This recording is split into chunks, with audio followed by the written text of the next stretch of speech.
Welcome to the Tuesday Review. I'm James. I'm Nathan. And I'm Callum. And tonight is another special episode where we're continuing our Sci-Fi Classics discussion. Part 2. Part 2, yeah. Last week, if for some reason you haven't heard last week's episode, be sure to check that one out. It's good listening. We talk about all sci-fi classic movies from the 1950s till the 1980s. And this week we're going to talk about all sci-fi classic movies from the 90s till today. So it should be a good discussion, a lot to get through. Just to reiterate from last week, so many movies I couldn't add to the list just because of time. Yeah. I had to cut out so many movies. You know what we should do? Publish the full uncut list just on like the Facebook. But I mean, there's different levels to that. There's the full like Wikipedia list of every sci-fi movie ever. Then there's like the list of all the ones I would have, and then because it's like there's cult movies that I just don't have time to mention. There's like low budget ones. There's movies that are big budget and well known, but that are really bad, and so I just cut them all out. I'm like, don't have time to talk about that. We need to publish a list afterwards of just the movies that we talk about, the movies that we're interested in.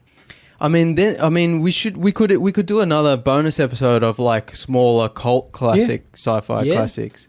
So no promises, but we'll see how we go. Yeah, and of course couldn't do. I had to cut out all the monster movies, giant monsters, which I love, but didn't have time to talk about. Had to cut out all the superhero movies, which are sci-fi movies, but don't have time to talk about. That will take us hours. Yeah, so this is just a list of some of the main classics from the 90s till today, but there's so many missing. So yeah, if you're listening and you're like, where's that one?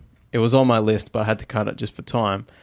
So last week we finished up with 1989, so let's go into 1990 with Back to the Future Part 3, which a good Back to the Future movie. I really love this one. Yeah, I love all the movies. All of them. The first one's still the best. Don't get me wrong. I feel like the first one's the best. They go in order of greatness, basically. 1, 2, and 3. Yeah. Oh, yeah.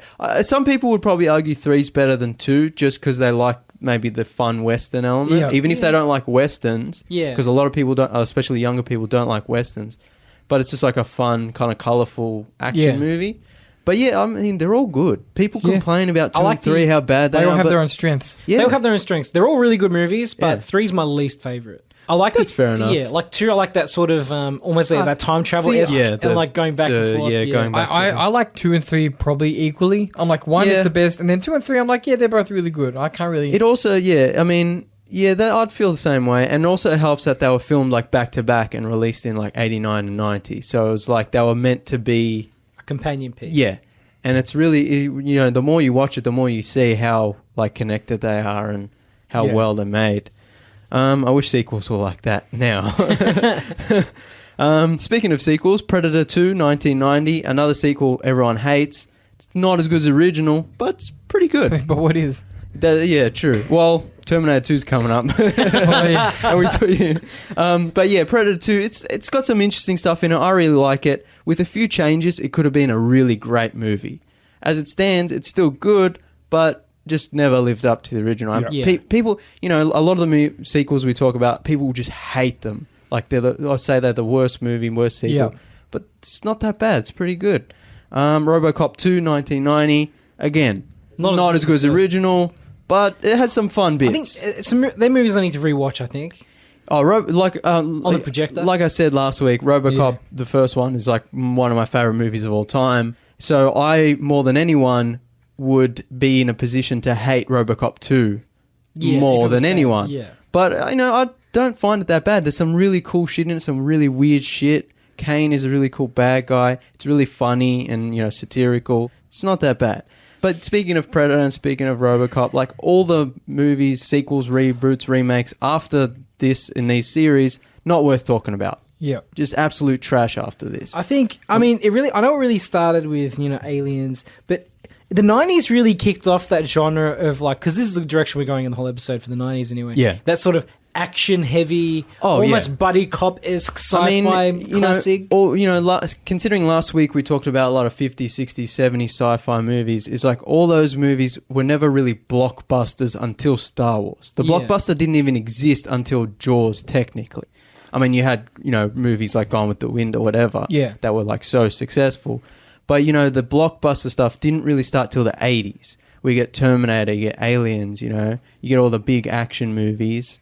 And then, the 90s, like, doubles down on that because now they're like, oh, we can make a lot of money off this. They spend a lot of money on it. The special effects got better. Yeah. But so it's like the 90s is, like, prime for, like, great sci-fi, but also, like, great big action sci-fi. Yeah, it's like you got all the big action stars doing science fiction now. There's, like, several dozen of these action science fiction movies set in the far future, and there's a lot of it revolving around memory issues or time travel or people cryogenically frozen and brought forward in time or back in time. That's a good point too, is that like the 90s had such great sci-fi ideas and like weird worlds and like really cool concepts, but they executed them in such a big budget mainstream action adventure way. But it worked for the time. And and it works today because over the past 20 years, nothing has really ever lived up to a lot of these movies we're going to talk about. No, and like, I mean, at the time, a lot of these movies would have been considered even cheesy and like...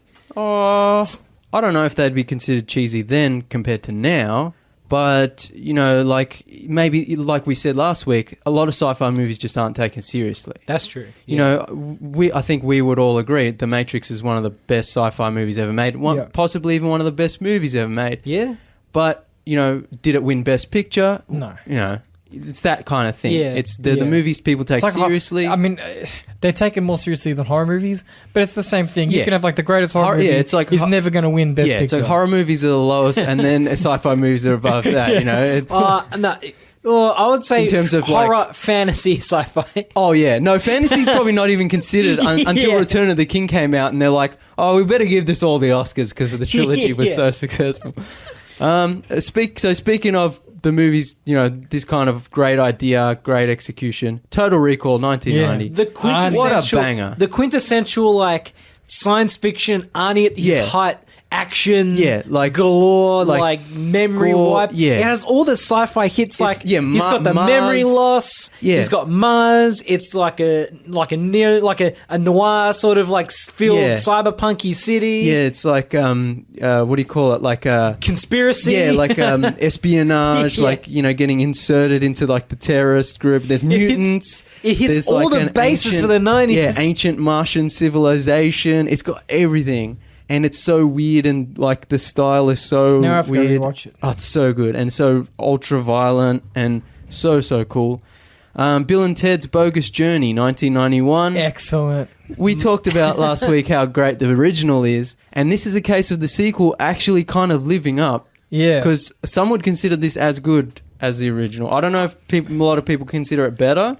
But it's pretty good. Yeah. Especially with the whole death thing. Like it's I said, I think hilarious. it's one of those cases where they both have their individual strengths. Yeah. So I think it's kind of unfair to compare them because they're going in different directions almost. True. Yeah. But it's like, you know, one's like the time travel kind of adventure. The other one's more of a metaphysical kind of thing.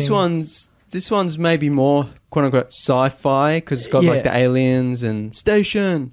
And you know that and that kind of stuff. And you mean and also like the doppelgangers or whatever. Yeah, the doppelganger robots. Yeah. So yeah, it's a good trilogy. It's a good series. Let's hope the new one can live up to it. Yeah, fingers crossed. I'm not holding my breath, but fingers hopefully crossed. the Wild Stallions will play again. I like to think that they wouldn't do it if it wasn't right. Yeah, but we like to think that about a lot of movies. Keanu doesn't need the money. We like to think about that a lot of movies. That's true. You know, a lot of directors are like, I'm really passionate about this. I'm returning to this franchise. A lot of actors. But the thing is, like, Keanu does a lot of bad movies. Yeah. But has he ever let a series down? Like, has he ever let one of his sort of main? Well, again, the Matrix is coming out. New Matrix coming out soon as well. So you know, we just have to see. Oh, that's true. I see what I was saying about that. Not all the Matrix sequels are good. He's passionate about it, but that doesn't mean it's going to be good. Yeah. You know, like a lot of actors are passionate about their franchises that just aren't good. Star Trek VI, The Undiscovered Country, 1991. One of the best Star Trek movies. Really good, you know, political, you know, great Star Trek kind of Cold War allegory, all that shit. Really great movie, great effects. Terminator 2, Judgment Day. Can a sequel ever be better than the original? Yes, it can. Exhibit A. This is probably when you're arguing for sequels that are better than the original, this is the movie you always this is the first movie you go to. Yeah. Now, if someone said to me, no, the original is better, then obviously I would not argue with them. Like Alien and Aliens, I would not argue. Because I guess they're so good that it's just they're both a so difference great. of opinion. Yeah, they're both so great, but they're also both doing different things. Yeah. The original Alien, the original Terminator are horror movies. They're horror sci-fi action movies, but horror movies. They lean more towards horror. Aliens, Terminator 2 lean more towards sci-fi action. Yeah, like sci-fi action adventure. So they're different things. They're doing different things, but both sequels develop the world, develop the characters, and they do it in such an epic way. You know, because bigger is not usually better. Yeah. Bigger doesn't mean better at all. See Blade Runner 2049. Yeah, we'll talk about that later.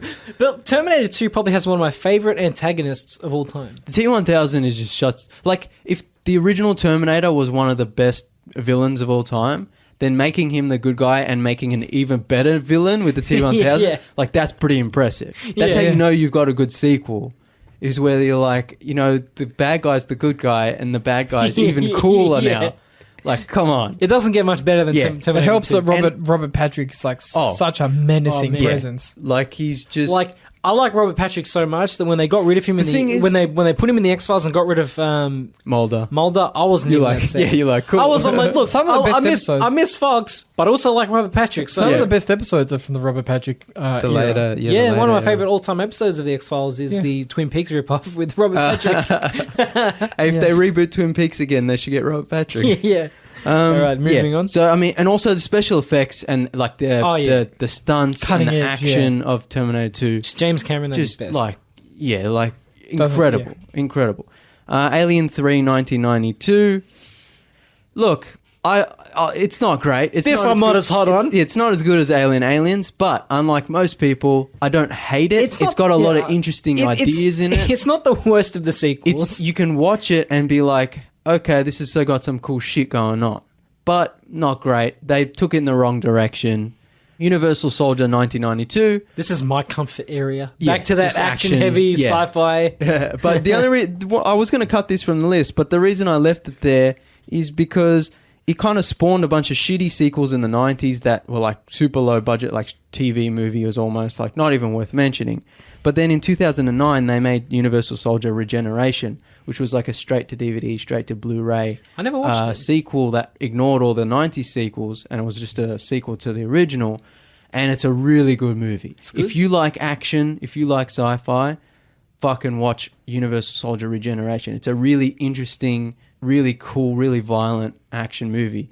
And then they made a sequel to that called Universal Soldier Day of Reckoning in 2012, which was like a super weird, like almost, I don't even know how to describe it. Like they took the kind of cool action, and they were like, yeah, but now it's apocalypse now, and I was just fucking on board. Because isn't Universal Soldier, is that the movie where they're like Jean-Claude Van Damme is like a dead soldier, soldiers from Vietnam War, and they get resurrected as like super soldiers, and then they Regeneration skipped 20, 30 years and was like, here's where that guy is now. He's trying to rebuild his life because he was brought back from the dead and was an unstoppable killing machine.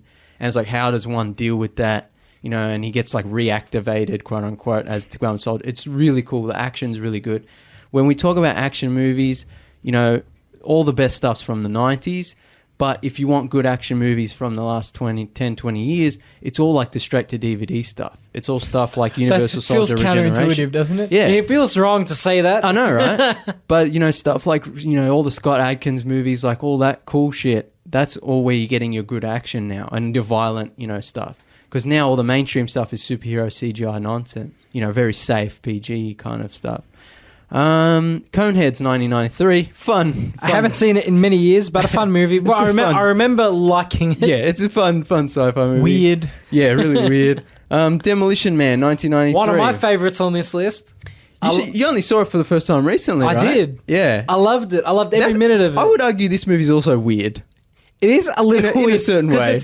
It's Stallone is like a hard man, and he gets put under cryogenically frozen until somehow. The future. But then the future is like there's a terrorist utopian. They let out a terrorist for some reason, And the terrorist goes to wreak havoc in a utopian society. Yeah. They're not used to violence. They're not used to they're not used to showing much negative emotion. They don't even have sex anymore. Yeah. It's like it's so prim and proper and utopian and peaceful. They don't even like have the I guess it's raw emotions enough to do anything. Yeah. Like everything is artificial insemination and like computers and it's all very clean and and then it's like, but how do you deal with a terrorist? Yeah, who gets accidentally cryogenically frozen. The cops can't deal with it, so they get your boy Stallone out. Who's from the 90s. He's like from the 90s, action glory, and he comes out and he's like, it's him. It's like it's a good idea. It's a good idea, like for a sci-fi movie, because they're like, where do we, where's all the guns? Like we don't have guns anymore. So he has to go like to a museum. He goes to a museum and gets all the antique in quotes. Yeah, it's all the guns antique, that and some of them even sci-fi guns that are like illegal. It's like we use these during like a dark period. We don't talk about this anymore. We locked them away, and he's like, fuck yeah. So it's like half of like an action movie of like Stallone chasing a terrorist through Sci-Fi City, and half like Stallone also trying to really interestingly learn his place in this new society. It's got a lot of good jokes in it as well. The three shells, everyone talks about that. It's a really good movie. Here's a big one. Jurassic Park, 1993. Big Daddy Jurassic Park. Yeah, wow. I know. This talk about blockbusters. Yeah. Still holds up. Still holds up today. Yeah, wow. Those animatronics. Like, that's the thing is like none of the magic has faded. Like you still watch it now and you're like, wow. Like, and the fact that they kept making movies, the more recent movies, and they just get worse and worse and worse. Yeah. It's like they forget what makes the original so great is that sense of dinosaurs. wonder. It had real dinosaurs. And it had animatronics. And a smaller scale. Yeah, and you know what? The CGI is a very small part of that movie. People remember it because it's so groundbreaking, but really the reason it holds up so well is because the only CGI shots, like when the dinosaur is running, and it's like shown fully, and they're like the tall, the brontosaurus monsters, brachiosaurus, whatever yeah. Like other than that, like it's all animatronics. It's all really, really, really well done. Yeah, an incredible movie. Yeah. Stargate 1994. Oh man! I mean, this one for the nerds. Groundbreaking in its own way. This one's weird because if the series hadn't come out, this movie would probably be like a cult B-movie. like a cult classic. Yeah, I wouldn't call it a B movie because it's a good looking movie. Yeah, it's a good movie. Like people wouldn't give a shit. It's what I mean. No one will give a shit. Yeah. But it's a good movie. This is like one Divorce It. This is one for the nerds. So this is like a niche one for the nerds because like Divorce It from the TV show, which I love. It's a pretty good movie. It's fun action movie. It's got a cool idea. Like it's like aliens built the pyramids. Let's take that even further. Well, there's there are whole, and you go into conspiracy circles on the internet. Don't dig too deep, kids. But there are whole theories that the Stargates are real, and like it spawned a whole other side. To be fair, the Stargate argument was probably around before the movie. Like I don't think the Stargate movie influenced no. theories. Yeah.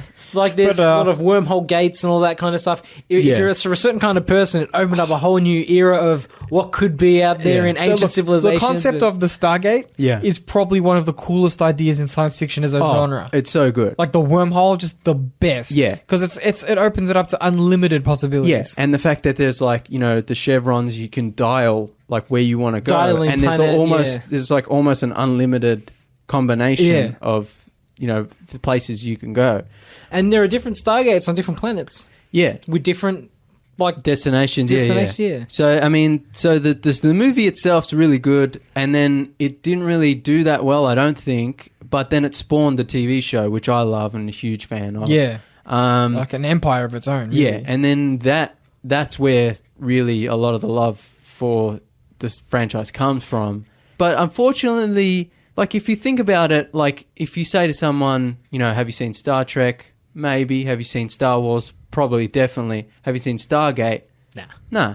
But, and it's like, for me, it's like the third of the big star franchises. Yeah, for sure. But, it's not as big as the other ones. And I think one of the reasons is, one, it's a bit too nerdy. It's a bit, it's a bit, not lower scale, but you know what I mean? Yeah. Smaller scale. And also, like, I don't think they ever really capitalized on, like, making toys and cool shit like that. They didn't really, like... There's, like, no action figures. There's no video games. Yeah, they were making a video game, they cancelled it, and I was crushed. And they made an MMO, and that lasted a a year or something. I don't know. So it's like when we were kids, there were Star Trek video games. Yeah. Some really good Star Trek video games, actually. Yeah, there's a few.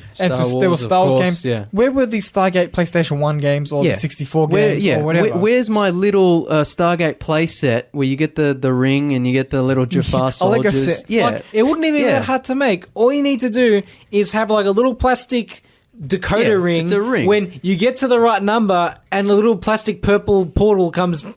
Yeah, and like, if you move the thing up and down, it lights up, and then that's all you need. You throw little army men. Yeah, you throw army men through the hole. Send us a check. Come on, they kind of. I mean, I know it costs a lot of money, but like they kind of miss an opportunity. Yeah, and it's such because there's such a wealth of canon there too. Yeah, and like Star Wars and like Star Trek, they kind of ran the franchise into the ground when they tried to quote unquote reboot it with Stargate Universe, which is fucking trash. Like they cancelled Atlantis, which is great, so they could make Universe, which is the dark, gritty version, and fucking it went straight into the gutter, straight into the toilet, and now what have we seen from Stargate? Nothing. But at least the original movie still holds up. Yeah, it's a pretty good movie. Check it out if you haven't. Star Trek Generations, 1994, not great. I think the main problem is at this point, Star Trek Next Gen had started and was finishing around this time, and that was a big deal. And this was kind of the movie where it's like we're handing off the movies from the old original series crew to the next generation crew. And how they should have done that was just by making a movie about the next gen crew. Yeah, but they had to shoehorn in Captain Kirk, and it was unnecessary, and it kind of the movie suffers for it. And the only reason William Shatner wanted to do the movie is because they could film it on his ranch, and so he could ride his horses. And that's why in the movie Kirk is like stuck in this time vortex thing where he's just in a nice ranch and he's like riding horses, and Picard comes in and like they talk. And it slows down the movie. It's boring. They also they ruin the, Star Trek 6, which sends off the original crew so perfectly. It's just such a great way to send everyone off together in the Enterprise. And then you get this movie, it's like, nah, Kirk's coming back. It's like, come on, they shouldn't have done it. They should have just said, here's the next gen crew, they're going on a mission. The next movie on the list gives me nightmares. I think it gives everyone nightmares. The City of Lost Children, 1995. I actually love this film. Oh, it's fucking incredible. Saw it when we were very young. Have you rewatched it recently? Fairly recently. It's incredible. Delicatessen's a good one too. I watched it when I was on an airplane. Oh, no, you should watch it. I got it on Blu-ray. But yeah, Ron Perlman speaking French. Yeah. What more do you want? But he only has a few lines in French. Yeah. But such a great film. Such a weird, quirky such film. a cool, I don't know if you can call it steampunk, but it's got that kind of definitely grimy, kind of mechanical, but also very fantasy. Yeah. Kind of like dark fantasy. And like I told you last week, they made a video game. Which I didn't know. I was like, there's no way they made a PS1 video game for obscure French fantasy. And it's like a Silent Hill style game. Yeah, and I was just like, holy crap, what the hell? Hey, if they made a game for that, why couldn't they make a Stargate game? That's it. Ghost in the Shell, 1995. Groundbreaking. Very influential. There would be no Matrix without Ghost in the Shell. Just an incredible looking movie. When you think of cyberpunk, it goes Blade Runner and then pretty much Ghost in the Shell. Yeah. Like everything in between, It's just every cell's like hand drawn. It's just beautiful. Yeah, it's one of the best, like most beautifully animated movies ever made. But it's also just a great sci-fi movie, great action movie, really cool. Yeah. The series, they like, because it's based on the manga, but the manga's like all manga. It's like fun. It's like kind of funny, and they hang around and they joke. And the series they made, it's like kind of based on that. And I like it when it's like dark and serious. And a lot of the time, a lot of these will say subtleties of the manga get lost in translation as well. Yeah, true. So it's like its own interpretation, kind of. Yeah. You always lose something in the anime if it's based on a manga. Yeah. I think the animated, the 95 movie that's the best Ghost in the Shell has and will forever be. Yeah. I'll agree with that. Even without ScarJo? Don't get me started. This is one I was going to cut from the list, but I left it for a few reasons. I haven't Johnny seen Mnemonic it in a long time. Yeah, Johnny Mnemonic 1995. The first reason I left it is because Keanu. Yeah. Second reason He's I left it. breathtaking. Yeah, he is. Second reason I left it in is because it's also cyberpunk. Yeah. But, you know, like I said, when you think of cyberpunk, it goes Blade Runner, Ghost in the Shell, you know, not much else. Most of the mainstream there's not really a lot of mainstream cyberpunk movies. No. Most of the cyberpunk live action movies are like B movies, kind of, you know, obscure movies. Yeah. And then there's like anime, and that's about it. Yeah. There's no other than Blade Runner, which kind of almost invented the subgenre. Yeah. There's no real mainstream cyberpunk movies. Not and really. Johnny Mnemonic was not a huge movie, but it was kind of, you know, mainstream enough. It was based on... Gibson wrote the screenplay. Yeah, exactly. He wrote the short story that the screenplay is based on. And he wrote Neuromancer, which is like the first cyberpunk novel. Yeah. And so... Or, you know, sort of, I guess. I guess Philip K. Dick kind of... Well, I mean, it's a complicated thing, right? Philip K. Dick was like proto-cyberpunk. Yeah, that's also a complicated question. I mean, we'd have to do further. Yeah, all right. Let's not talk about because we only got a short amount. Yeah, of time that's a whole different to thing. get through all these movies. Yeah. But Johnny Mnemonic is an underrated classic. It's an absolute gem. It's a cult. It's like a very cult classic. It's kind of cheesy. It hasn't aged particularly well, but it has some really cool like '90s cyberpunk tech. You know, and it's got that really cool kind of edgy. You know, grungy kind of thing. Yeah, Blade Runner-y kind of thing going Yeah. on. So it's definitely worth checking out, and especially, like I said, there's not a lot of cyberpunk stuff, especially live action. Judge Dredd, 1995. Classic Not action, a, sci-fi. Not a great, not a great adaptation. Not a terrible movie. It's a fun action movie. It's okay. I think what I like about it is like the city's really cool. It's like a Fifth Element, you know, Mega City 1. They really did a good job with that. And the ABC robots are really cool, and some of the effects. But yeah, it's just a bit too cheesy. It doesn't do a great job of adapting the comic books. But it's a fun movie for the action times. Yeah. Screamers, 1995. Again, not a well-known one. Kind of probably a lower budget B movie. But I thought I added in because it's actually really, really good and really interesting. Very smaller scale. I think it's based on a Philip K. Dick story. Oh. It's got Peter Weller in it. I've never seen it, but it's on Hulu, so maybe I'll check it out. Yeah, it's definitely worth checking out. Here's another one that's not well known. Strange Days, 1995.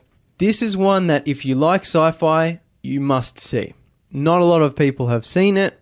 It didn't do particularly well when it came out, I don't think. It's another one that is... I guess it's a cyberpunk movie. It's more mainstream, but... It flopped. Yeah. I'm reading the synopsis now. It's right up my alley.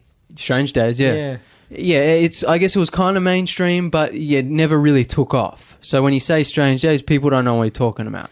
So it's about the illegal trading of virtual reality-like recordings that allow users to experience emotions and past experiences, and someone grabs one that shows murder. Yeah, like basically Ray Fiennes is this sleazy kind of virtual reality salesman who, you know, you can record yourself doing something, you know, sex or drugs or whatever, and then you can record it, and then if you put it in your little neuro device, you can experience that.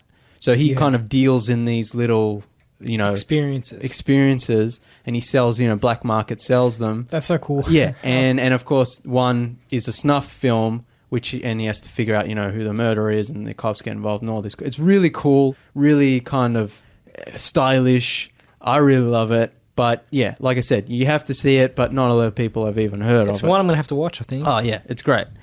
12 Monkeys, 1995. This is a good one. One of my favorites. Yeah, this is like really weird, really cool, really... Brad Pitt and Bruce Willis. Yeah. Like, come on. Yeah, Terry Gilliam directing, like, just I love it's also... It's one of those great time travel movies where the time travel... I don't know how to explain. It's like, if you travel in time in Back to the Future, or if you travel in time in Star Trek or Bill and Ted... It's like there are different timelines, and they make all this stuff, and it's more like fun and whatever. 12 Monkeys is like, if you traveled in time, there's only one timeline. You were always traveled in time. You were always there. You were always in the past, and you continued to be in that timeline. And it's just like a weird dark. And I really like it. The ending. The ending to that movie is so like impactful.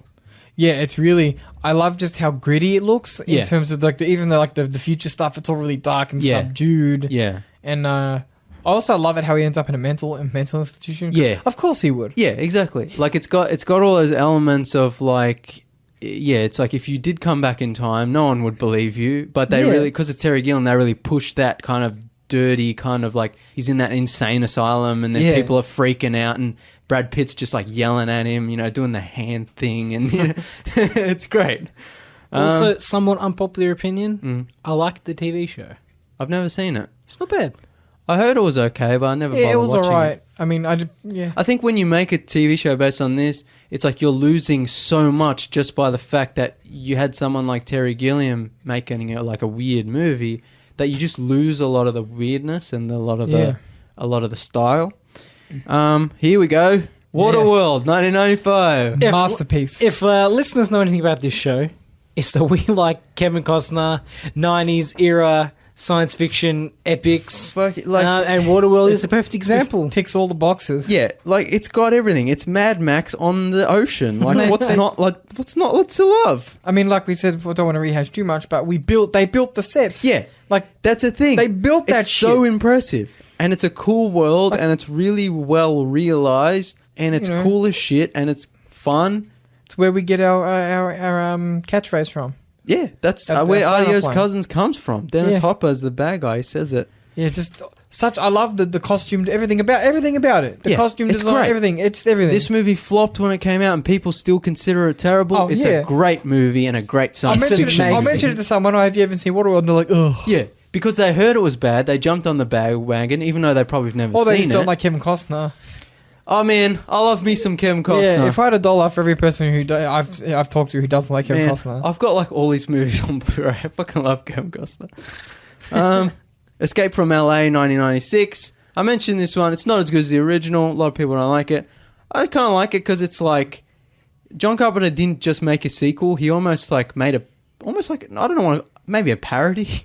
He's kind of like, I'm not just going to do the first one again, but I kind of am, and I'm just going to copy myself, but then I'm going to just kind of make a joke about it, because it's set in LA, and everyone in LA is up their own ass, and so I'm going to make a joke about that. And the whole thing's just kind of silly, and it's kind of fun. Yeah, it's a fun movie.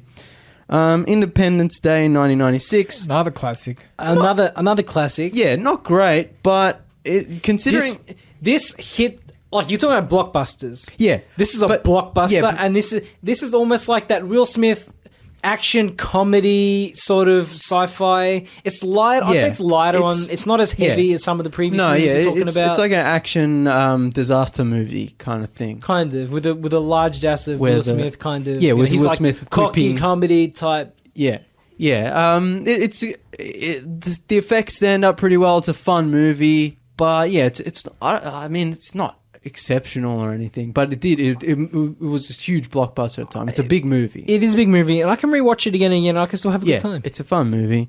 Mars Attacks, 1996. I've only seen this movie a couple of times. It's another one that's like so weird and so funny. It's weird and funny and a little disturbing. Yeah, Tim Burton's like taking the whole like Martian invaders 50s kind of thing and just like turning it up to 11 and going super super crazy with it. It's a lot of fun. Star Trek First Contact, 1996. One of the best Star Trek movies and easily the best next-gen movie. Really good action movie, really good sci-fi. The Borgs are the bad guys. Time travel elements. Really cool movie. Recommend it. Even if you don't like Star Trek, just probably watch First Contact just for like a cool action movie. Alien Resurrection, 1997. Here's where things get a little bit... Yeah, so like with Alien 3, Alien Resurrection, not great. Doesn't continue on the franchise in the way, Aliens did. But it's actually an interesting movie. It's got some cool elements in it. I like the Ripley, like the deformed Ripley clones. Like, that's the best scene in the movie. It's a fun action movie. It's kind of, hasn't aged particularly well in certain places, but... considering how bad movies look now with CGI and how grey they are, it's actually a really cool, really good-looking movie, some good special effects. But yeah, after this is where all the Alien movies, all the Predator movies, all the Terminator movies, after this, not worth mentioning. So, I thought Alien 3 and Resurrection are actually worth mentioning.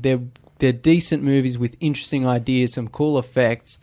Everything after this is just trash. Alien Covenant, Prometheus... Predators, just absolute trash. Terminator 7 or whatever the fuck they're up to. Yeah, Hollywood, I stopped paying attention after 3. It's just Hollywood, stop. It's not worth mentioning, so of course I didn't add those on the list. But I thought Alien 3 and Resurrection deserved a place on the list. Contact, 1997. It's a good one. Great movie. A good one. Great movie. Great drama. Yeah, great drama, exactly. Great movie that's about the kind of the idea of first contact. Got to rewatch it. Yeah, and it's not about like we were kind of talking about last week. It feels more in line with some of the older, more sci-fi movies. The classic ideas. Yeah, it's about the concept. Exactly, it's about the theme and the ideas, and not about We were just talking about the 90s was so great for action movies, but it's like this is just such a great drama and a great human story, a very emotional movie. Cube, 1997. Before there was Saw, there was Cube. Yeah, so this is super messed up film. This is one that's like lower budget, not super well known, but I had to add it to the list because it's such a well done movie. So for such a low budget movie, it's such a great idea of like, what if humans were stuck in a giant Rubik's Cube kind of thing? Yeah, it's like, it's like really, I would even go to say there would be no Saw without Cube. Yeah. Because they're stuck in a room or they're stuck in a cube and there's traps and there's... Yes, they have to like solve... They have to solve... Yeah. Yeah. Because each compartment of the cube is a different kind of trap and they have to figure out which one is safe to go through, and they're like they don't know who put them there or who there's a lot of ideas in like the Saw, at least the early Saw movies. I haven't watched the several dozen there's now. 20 of those as well. But like at least in the first couple, a lot of those same ideas apply. Yeah. So it's like almost the proto Saw, but it's a really heavy sci-fi. It's very heavy sci-fi. Yeah, it's definitely one you should see if you haven't. Very stressful movie. It's not a feel good movie. No, the movie gives me a little anxiety. Yeah. Event Horizon, 1997. Yeah. Oh, this is a good one. This is one that I don't think it did particularly well when it came out. Most people don't like it or think it's bad. But we all love it. We've talked. I think we talked about it on the show before. Like this show, it's an underrated masterpiece. It's classic. Yeah, the effects are really good. The cast is amazing. It has everything, man. It has the cool sci-fi ships. Yeah. There's a distress beacon. Yeah. They go to see what's wrong with the ship that's come out of wherever it's got. Remember last week we were talking about the best parts of sci-fi movies is like the first half an hour. Yeah, again, it's like slow discovery. Yeah, that slow discovery in this movie. The slow discovery in this movie is so amazing. Yeah. And then even like the horror parts are like really, really fucked. But yeah, and it's like it's like really, like Clive Barker hell shit. It's cool. It's such a shame because who made this movie? Paul W.S. Anderson. Yeah, and he's not a particularly good filmmaker. No, this is his best movie. Yeah, but like they did an extended cut. Oh yeah, with all sorts of extra gore, and it was basically labeled, we can't show this. Yeah, the studio was like, this is like devil shit. We have to cut it, and they're like, never. No one will ever see this cut. And there was it's rumored over the years that there is one cut, and he basically has come out and said, "Man, I wish." Yeah, I mean, hopefully one day someone will find one somewhere, but most likely we'll never see the. I remember they did find like the original cuts masters or whatever in a salt mine, and it was so badly degraded they just threw it in the bin. Yeah. And that's just a shame. Yeah, it would be great to one day see the full really fucked version. Yeah. They should put that on the Blu-ray box. Yeah. The really fucked version. Because it's like, we talk about sci-fi horror. This is sci-fi horror. Oh, yeah. This is like, the spaceship ends up being, spoiler alert, the spaceship ends up being from hell. Yeah. And there's like demons and like Sam Neill's sort of possessed. Self-mutilation. Yeah. That's what's fucked up about it. Is like just the tearing of the... And the ending of this movie as well. Yeah. It's a great movie. The Fifth Element, 1997. Classic. Another classic. Another iconic 90s classic. Gotta be one of the best on this list. It's such a great movie. There's only a couple of these movies from the 90s that we've seen in theaters recently, but that's how big they were. Oh yeah, they re-released it for like the anniversary or whatever. We saw this and Blade Runner in the last few years. Yeah. That's just because they are the titans of their time. Yeah. 97, Bruce Willis at his arguably peak. Yeah. He still had a little bit of hair. CGI was starting to be a thing, but still a lot of practical effects. Yeah. The city in that movie is just so good. And the practical. Yeah, the practical effect, the aliens. And, you know, Chris Tucker. all the cool weird shit. You know, Where's Chris Tucker? green, super green. Sometimes I wonder, it's like, well, can Luc Besson make a sci-fi movie? And then I'm like, yeah, he did it one time. Oh, look, don't get me started about Valerian. What Valerian movie? Because that movie crushed me. Yeah. That movie came out the same year as Last Jedi, and I think it's almost as bad. But at least we can always go back to The Fifth Element. Yeah, like The Fifth Element is truly one of the best sci-fi movies ever made, one of the best action movies. It's funny. It's funny. Chris Tucker. Weird. It's got Again, cool, Chris Tucker at his height. Yeah, it's got cool kind of, you know, it's colourful and it's got cool little bits and pieces. And cool aliens and bad it's got guys. a really cool mythology. One of my favourite parts of the movie is this opening bit in Egypt. Ancient Egypt. Yeah, that's got like was it pre-World War II? Is it World War II? Like World War One. Yeah. That's so cool. It's like, you know, like the archaeology and the dusting the thing. You're hitting all the nerd boxes. Yeah. Aziz Light. You got your sort of Indiana Jones-esque pre-war like and then it's like archaeology 200 years later, and there's like crazy, you know, flying taxis. It's awesome. So good. Gattaca, 1997. This is a great movie. Never seen it. Oh, really? We have to watch. We have to watch it. I did this in high school. Yeah, we actually watched it in science. That was the best science class because we got to watch one of the best sci-fi movies of the 90s. They hammered it to us in English. English? No, it would have been in science class because it was about genetics. I remember. Oh, maybe. Yeah. Yeah, you might have been right. But anyway, great movie, and again, it's about the idea, the themes. You know, what if people were born genetically perfect through scientific manipulation? What would happen to the people who are born naturally? You know, would they be treated differently? Great movie, great style, kind of noir, you know, fedoras and cool shit like that, smoky, shadowy. One of my favourite sort of little things about this movie is the piano player with an extra finger. Yeah, cool, right? Like, it's such a great That's what the stuck with me in this movie. It's like, not all the training and all the sort of athleticism and like all the work he has to do. Nah, it's a piano player with the extra finger. That's just so cool. Yeah, it's such a cool idea. The Lost World, Jurassic Park, 1997. Not as good as the first, but not terrible. Exactly. A lot of people hate this movie. They think it's the worst. It sucks. That's all right. It's a great movie. Just because it's not as good as the original doesn't make it bad. It's got some great moments. The bit with the truck hanging off the cliff and the T-Rex tagging is peak Spielberg. Yeah. That is just nail-biting, edge of your seat, just peak Spielberg. It's incredible. And it's got a lot of great effects, and like a lot of the other movies we've been talking about, after this, the sequels just aren't worth mentioning. This is where Jurassic Park peaked. It was like The Lost World, people hate it, but it's actually really good, and it's just like, it's as good as it gets, because everything after that is absolute trash. Before we continue, 1997 was an amazing year for science fiction. Yeah, well, actually, I didn't even notice that. We're still in 97, we've got a few more to go. Another one of my all-time favorite movies. The next one is Men in Black, 1997. Wow. Yeah. Wow. What a great movie. Like, comedy, sci-fi, action. It's one of those series where it doesn't matter where it goes. I can always go back to the first one and just love it. Again, the sequels after this aren't really worth mentioning. 2's okay. Yeah, peak work. There were such good examples of world building in the original. But the original is just so great. The practical effects, phenomenal. Even some light horror elements. Yeah, and the sequels never really understood why the original worked so well, because it had that detective movie kind of thing going on. It had that slow discovery, which we talked about. You know, had that grimy New York underworld. Well, I mean, at its heart, it's just sort of a small cop movie with aliens. Yes, and that's why it works. Yeah, and the more they try to do with it, the worse it gets. You know, it's such a great movie. Here's another one. The Postman, 1997. So it's just like 2 years after Waterworld flopped. Before Death Stranding, there was The Postman. Kevin Costner's like, hold my beer. I'm going to do it again, everyone. Yeah. And this movie flopped just as hard.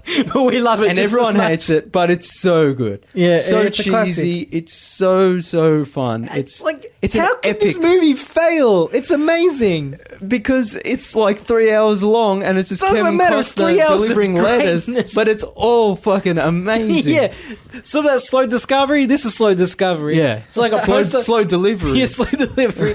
Post-apocalyptic wasteland, and Kevin Costner unwittingly or unwillingly has to reconnect society by starting up a post office. It's so like, you know, patriotic and like, you know, it's got a lot of cheese, but in the best it's good cheesy cheese way. Yeah, it's in the most deliciously mozzarella covered cheese ever. Yeah. I love it so much.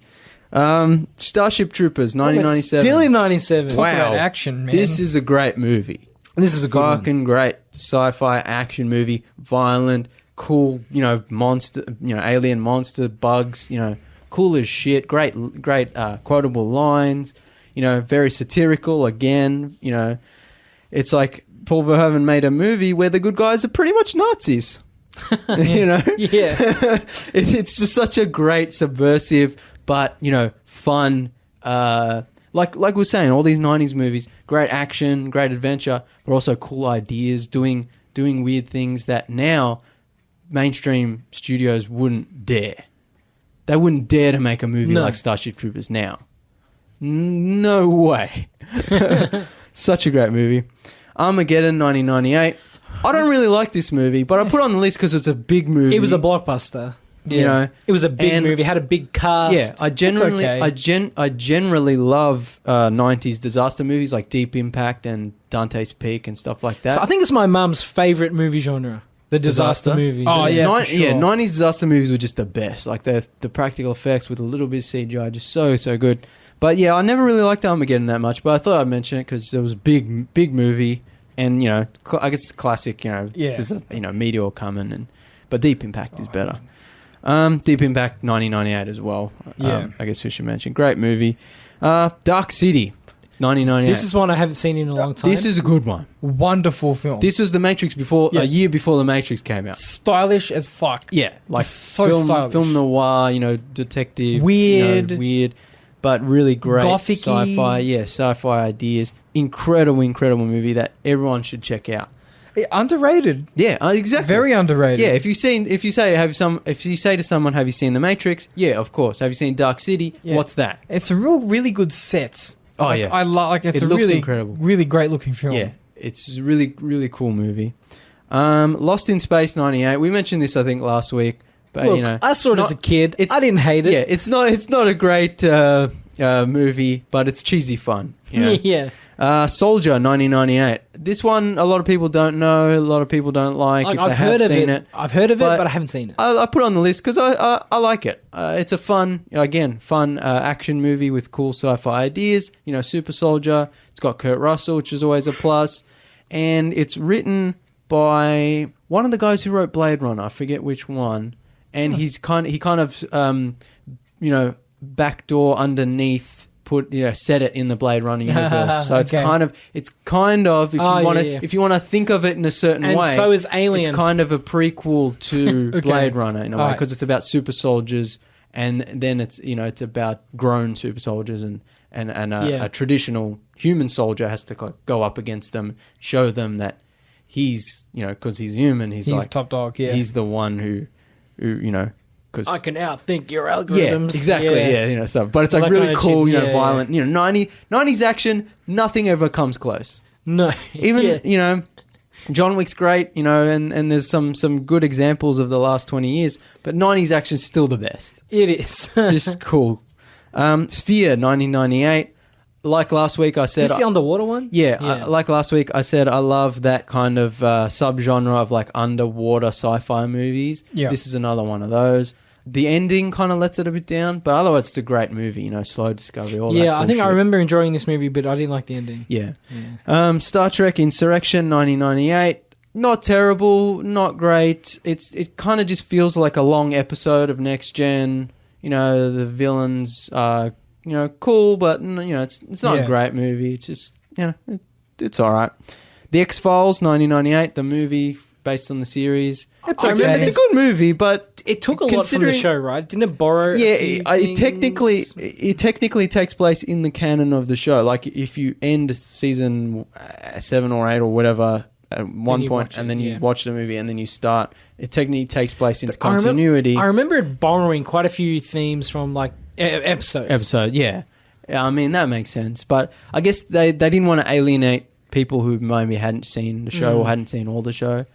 But yeah, I guess because it's... I prefer the sequel. Oh, really? I never saw the sequel. Yeah, sequel's better. I liked it. Really? Yeah, I liked it. Oh, I'm just about finished season 3 of X-Files, so I'm still got a while till I get there, but I'll let you know what I think when I get to the second movie. Bicentennial Man. That's a movie. Bicentennial Man. That's a movie I haven't thought about in a long time. Oh, I fucking love this movie so much. Bit of a slog though. I fucking love. Give me the 4-hour cut. I don't give a fuck. Yeah. I love long movies, movie. but I love it's just, I think it didn't do well at the time because people expected like a Robin Williams comedy. Yeah. And even though it's funny, it's such a sad, poignant movie. Yeah, sad is a word I use. But I love it. Like, you couldn't ask for a better movie, that's about a robot who wants to become a man. I know people think it's cheesy and it's too long. It's the classic Pinocchio story. Yeah, but it's so well done because it takes place over such a long time. It took him that long to have his dream realized. Brings a tear to my eye. My cold, dead heart beats when I watch this movie. I love it. Existenz, 1999. This is one a lot of people don't know, haven't seen, but I put it here because, again, cyberpunk, weird, Cronenberg, weird flesh guns and the organic spaceships. Yeah, the virtual reality, plugs are like umbilical cords and just cool weird shit. Peak Cronenberg. Yeah. But it's also like, this is the same year as The Matrix. And, again, like I said before, cyberpunk, it's not really mainstream. There aren't a lot of cyberpunk movies, live action movies. There are not a lot of good cyberpunk live action movies. So this is an interesting, weird one that I thought would be worth mentioning. So we have to take a very quick break, but we'll be back in just a sec. All right, we're back, and we're now joined by my dad again. Andre, how you going, Dad? Hi, how are you? Good. You came just at the right moment because we were just about to talk about Galaxy Quest 1999, which is the best movie about Star Trek fandom ever made. That's not technically about Star Trek. It's also a good Star Trek movie. Yeah, that's true too. Wonderful film. Yeah, it's it's a really good Star Trek movie that's, not technically not. You can call it a parody, I guess, but it's also genuinely got a lot of heart. Like a positive movie about Star Trek. It's not like, haha, look how dumb it is. It's not Spaceballs.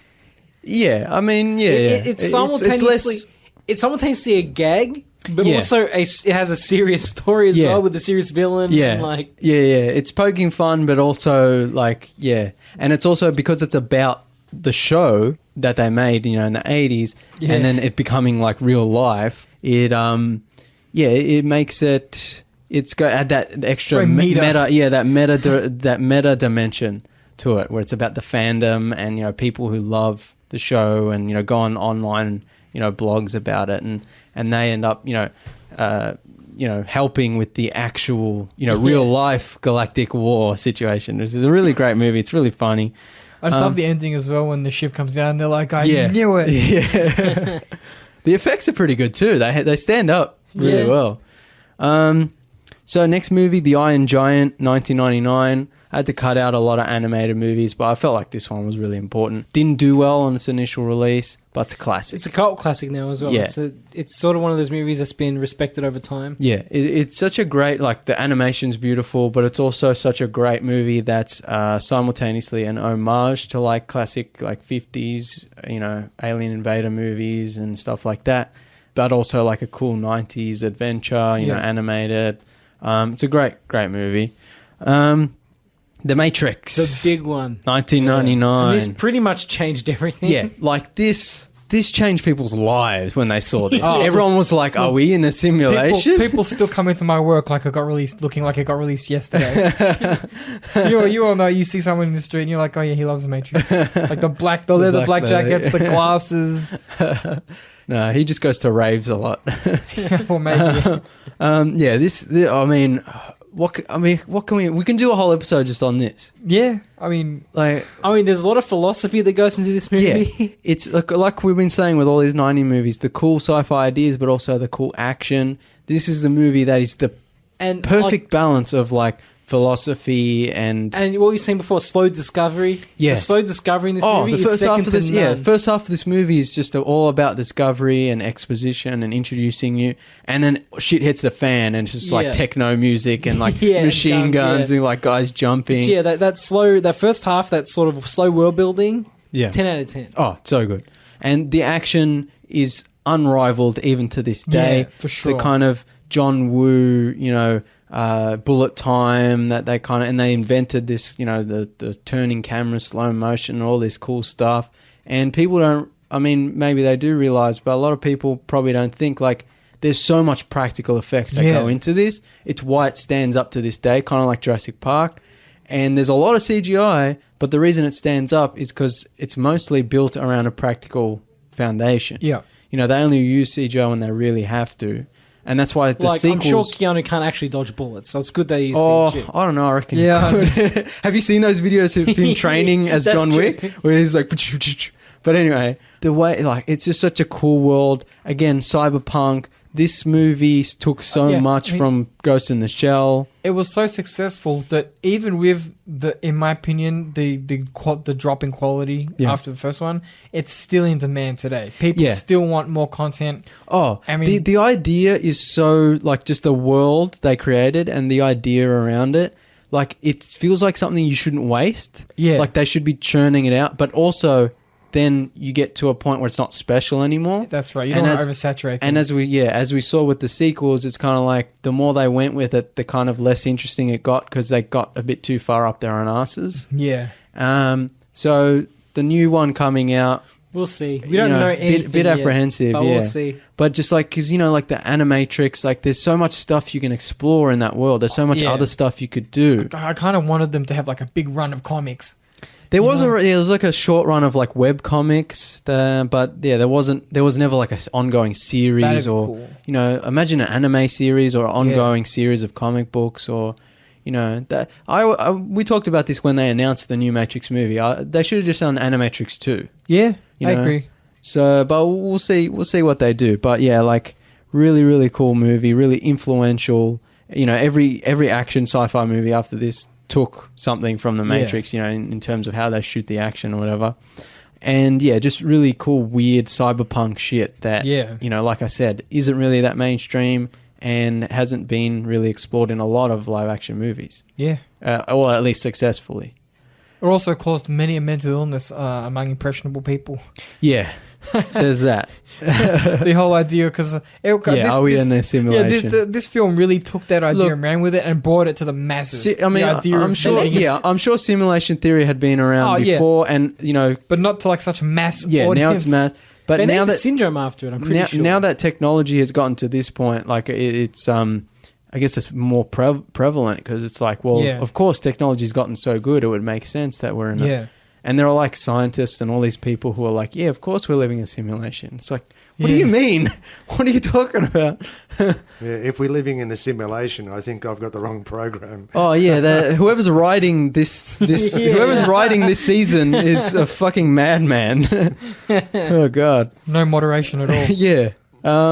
Star Wars Episode 1, The Phantom Menace, 1999. Look, I'm sure the audience knows how I feel. This is one I'm interested in asking Andre. That's what I was going to say. I'm we've talked about Star Wars enough. We've had our whinges. We've talked about Star Wars enough. Dad, you're old enough. You're old enough to remember exactly. I remember when it came out, we were all really excited. There was commercials everywhere. There was toys. There was KFC tie-in, Lay's, Pez dispensers. Everyone was excited. Everyone was like, yes, Star Wars is coming back. It had been 15, 16 years since Return of the Jedi. But you're old enough to actually remember what was like watching it and what the reaction was like afterwards.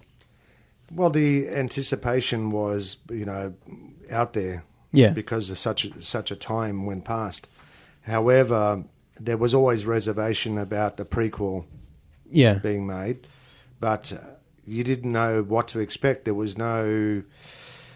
You got a hint of what was going to happen, but you still had to go see the damn thing. It started off great. It still has probably one of the better opening scenes. Yeah, you love watching the spaceship fly. Yeah, I'm a spaceship fan. And the noise. The noise, that the soundtrack that goes with it. Yeah. Fantastic.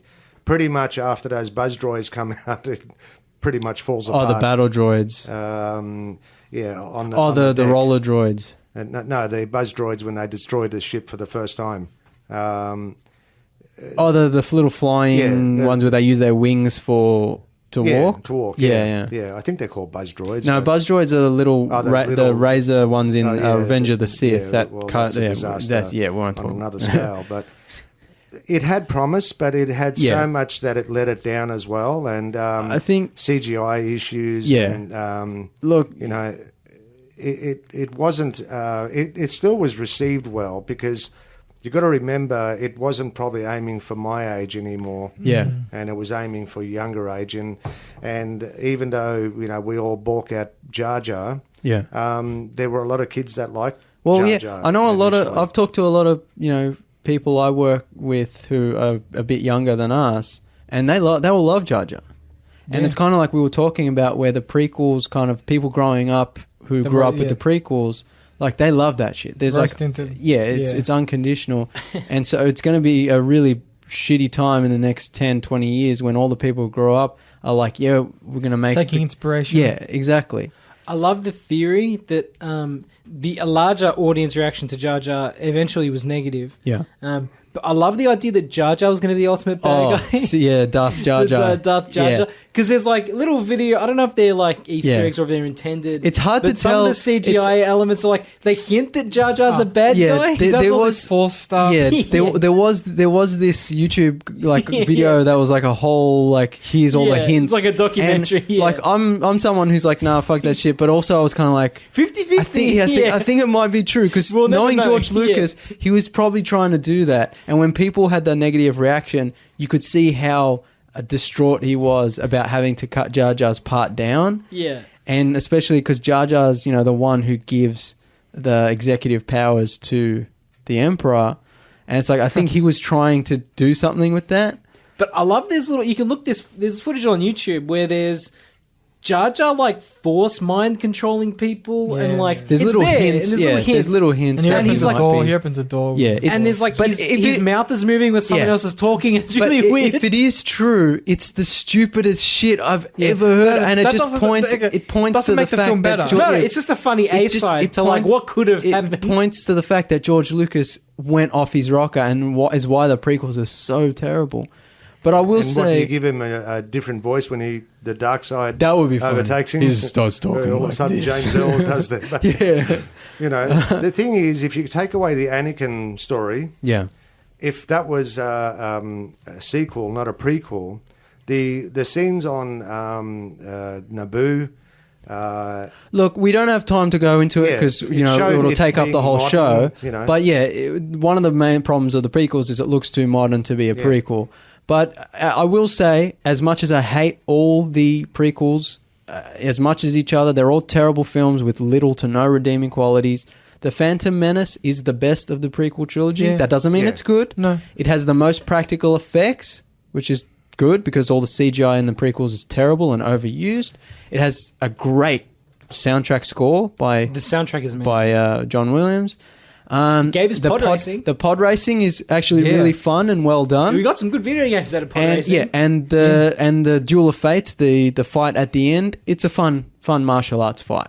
You know, I did enjoy it. It had good moments. Yeah, it's a movie with good set pieces. I enjoyed it when they re-released it in 3D. Because the 3D when they re-released it was actually really well done. Yeah, and then they stopped. Their whole plan was to re-release all the movies in 3D, and then didn't do well. Yeah, didn't do well, and they were like, better stop that. All right, so now we're getting into the 2000s, starting with Mission to Mars 2000. This is a really good movie. Good action. Probably not as well known, or maybe not as well liked, or not as huge as some of the other movies on the list. But it's actually worth watching. It's an interesting movie. It's a cool, slow discovery kind of sci-fi movie. Not a really big action, shoot 'em up movie. But it's a cool movie with some great set pieces and some great exploring space stuff. Pitch Black 2000. This is a movie I really love. Vin Diesel. It is a sci-fi movie that's a bit lower budget. It was shot in Australia. It is perhaps maybe lesser known to an extent, or not a lot of people have seen it, or, but to me, this was like such a good, small sci-fi idea executed so well for the resources they had. The idea of like, spaceship gets, crashed on a barren, abandoned planet. And one of the passengers is a escaped serial killer, and they have to work together to fight monsters that only come out in the dark. But this planet they're on is dark for like, I can't remember how long, months at a time. So it's just such a cool idea, such a small scale idea, executed so well. It's got a really cool aliens kind of realistic mechanical look to things, the guns and the way people dress and the way people talk. The idea of like new Mecca, and then like there are Islamic people who are traveling out into space, and like it's like a realistic view of like the future. Then the sequels ruined it. Props to Vin Diesel though for trying trying with the franchise. Vin Diesel, he doesn't want to let it go. Remember when we were talking about earlier how there are actors like Keanu who are passionate about their franchises, but that doesn't mean they'll be good. This is a prime example of that.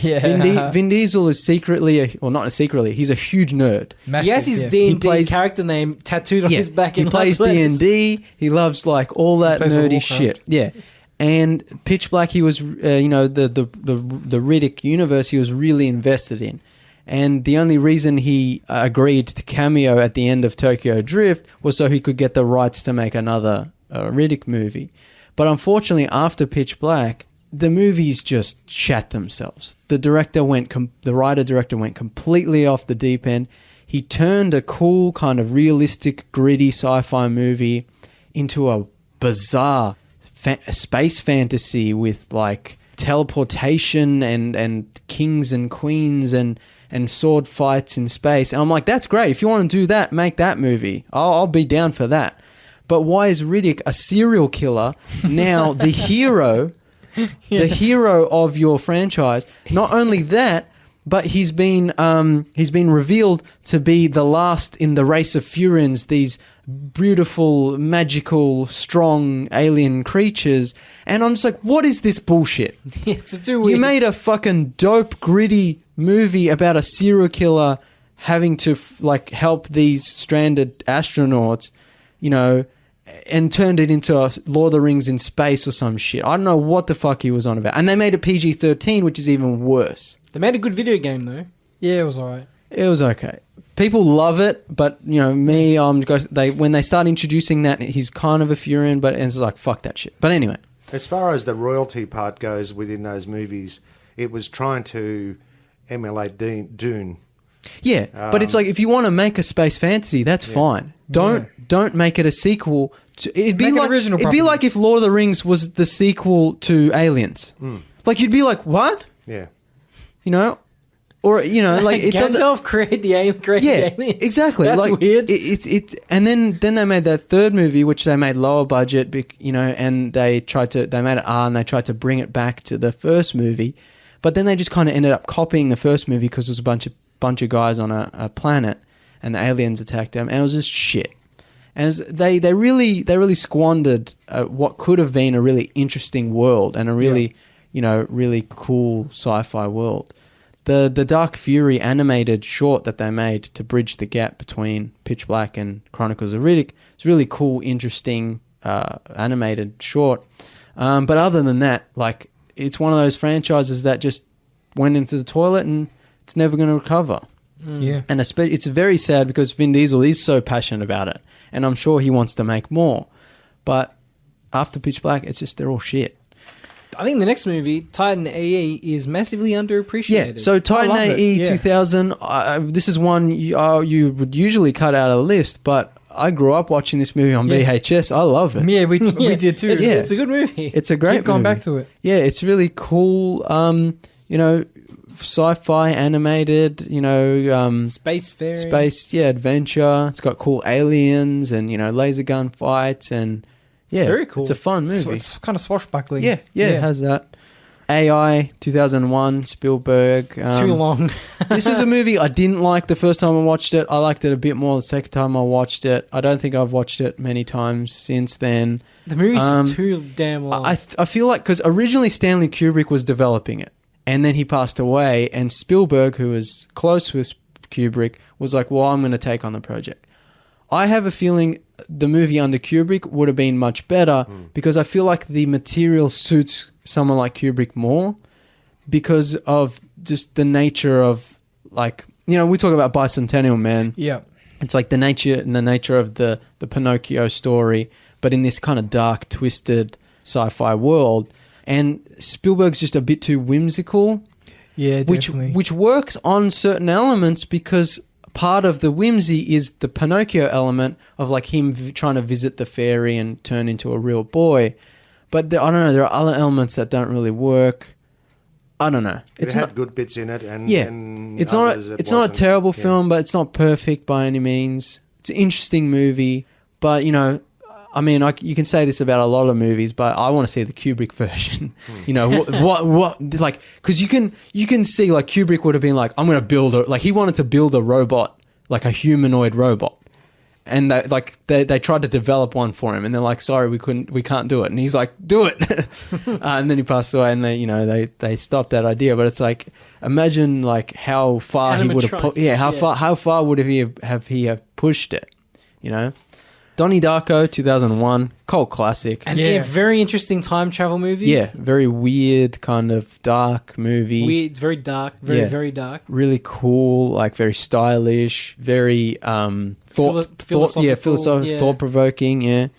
Evolution, 2001. This is a really fun... Decent comedy. Yeah, it's like a fun sci-fi comedy. Has some good elements. The CGI is not very good, but it kind of works with the kind of silly nature of the film. Yeah, and David Duchovny. Yeah. Probably at his height, Sean. Yeah, well, Sean William Scott. Yeah, close to well, his American Pie, you know, come out around. And he was doing all sorts of movies. Final Fantasy: The Spirits Within, 2001. This is one that you would usually cut from the list. It looks very dated now. Yeah, but I've always loved this movie. I know it has nothing to do with Final Fantasy, and that's one of the reasons a lot of people don't like it. But this movie confused me. Yeah, it shouldn't have been called Final Fantasy because it has nothing to do with any Final Fantasy. It should just be called The Spirits Within. What's the problem with that? Exactly. But as a movie itself, it's a fun sci-fi movie with some cool ideas. I can kind of understand why they attached the label to it because Square Soft at the time was massively popular as a company, and I'm pretty sure Square it was like developed or produced by the company. They must have had something to do with it. Otherwise, the name makes even less sense. They'll probably just like attach Final Fantasy on name recognition. It'll get bums in seats, but it didn't really. Yeah, and I don't think it did that well. I mean, it doesn't help that there's an uncanny valley element to it because it's all CGI. Probably. I doubt it, but maybe. I haven't seen it in years, so I'd be interested to know. I got it on Blu-ray. I really like it, but I mean, have you seen it lately? A few years ago. Yeah. How does it hold up? Not particularly well, but not as bad as you might think in your mind, you know? Like, it doesn't look like Toy Story 1 or anything, you know? But yeah, it's like, as much as I hate CGI, if you're going to, you know, they were experimenting with the idea of like, let's make a photorealistic, fully CGI movie. Yeah. If you're going to do that, do it like this. Like, just go full animated. Don't pretend it's a live-action movie like Avatar, which we'll talk about later. It's like, oh, it's a live-action movie, when in reality, it's all animated. Yeah. And they didn't pretend. They're like, we're going to make a whole photorealistic CGI animated movie. You know?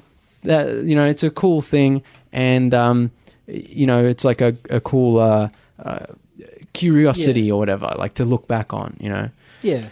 28 Days Later, 2002. This one kind of straddles the line between sci-fi and just being straight horror. This is just straight up horror, but it does have the rage virus element.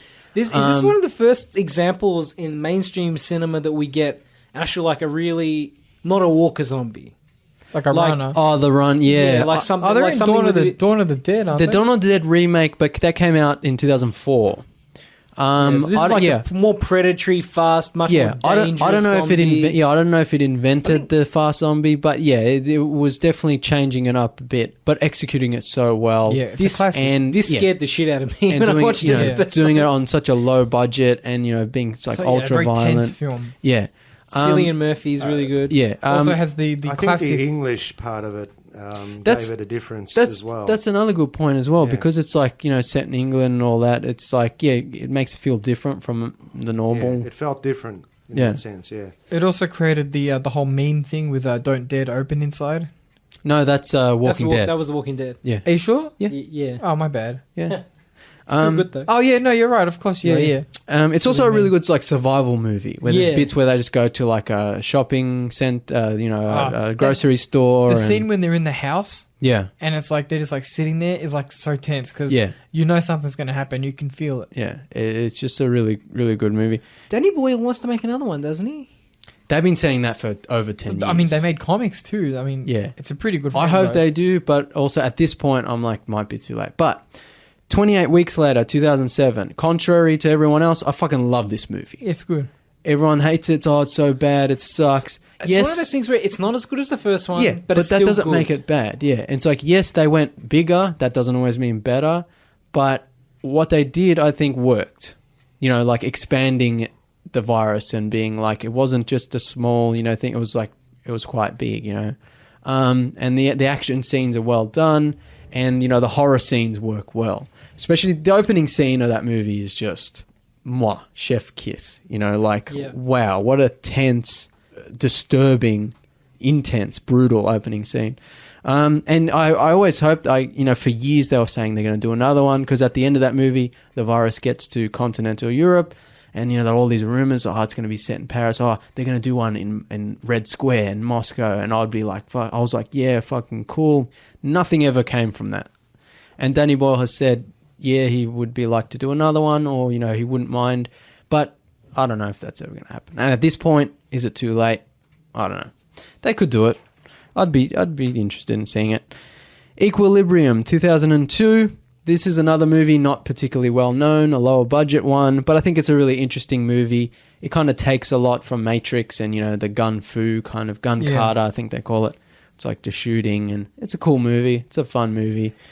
Minority Report, 2002. Now, everyone knows who's listened to this show. Not the biggest Tom Cruise fan. Look, I'm just going to go say it. I don't really like this movie. The start is incredible and the end is incredible. The middle is trash. I don't mind this movie. Most people love it. I always see on like Reddit and people go, oh, Minority Report's one of the great sci-fi movies. I love it. I remember seeing it and then my feeling was, yeah, that was all right. Yeah. It was all right. It's not the great I think film. For me, the problem is the start of the movie's really good. The setting up the premise, the whole like precog, like there are a squad of cops who like predict the future and then, arrest people before they can commit the crime. And it's like should have been released in the 90s. Yeah, it's like there's a SWAT team element to it, and then Tom Cruise's character gets wrongly accused, and then he goes on the run, and then the movie just fucking nosedives. And the reason it does is because Spielberg goes full Spielberg. He's like weird CGI alien plants and like a car chase with hover cars, and like Tom Cruise drops his eyeballs and they're rolling down the hallway, and it goes completely cartoonish nonsense. And I hate it. This should have been more in line with Total Recall, like Demolition Man. And then the end of the movie picks up again, and it comes back to like, it brings up the idea of like, well, if you never committed the crime, like were you guilty? And it starts to bring those things in, and and the conspiracy is revealed, and Tom Cruise is vindicated, and it's good at the end. But it's just the middle is trash. And it's based on a Philip K. Dick story, like Total Recall, like Blade Runner. So it had those elements of being a really good, really dark, really, practical movie. But Spielberg had to go full Spielberg. Yeah. And he fucked it. The middle of that movie is shit. Would have been interesting to see what 80s Ridley Scott might have done with it. Yeah. That would have been a great movie, Yeah. More grounded, all this crap in the CGI nonsense. I don't like it. Hot take, everyone, because I know people are listening. Oh, it's so good. Signs, 2002. Good one, a good one. This is a great kind of modern reinterpretation of like the classic 50s, 60s alien invader movies that we were talking about last week. It's like the 2000s edgy version of like the alien invasion. Another scary one. With like horror elements. The nervous tension in that movie was really good. So it's one I need to go back and rewatch. Oh man, like Shyamalan had that Sixth Sense, Unbreakable, and Signs, that 3-movie run.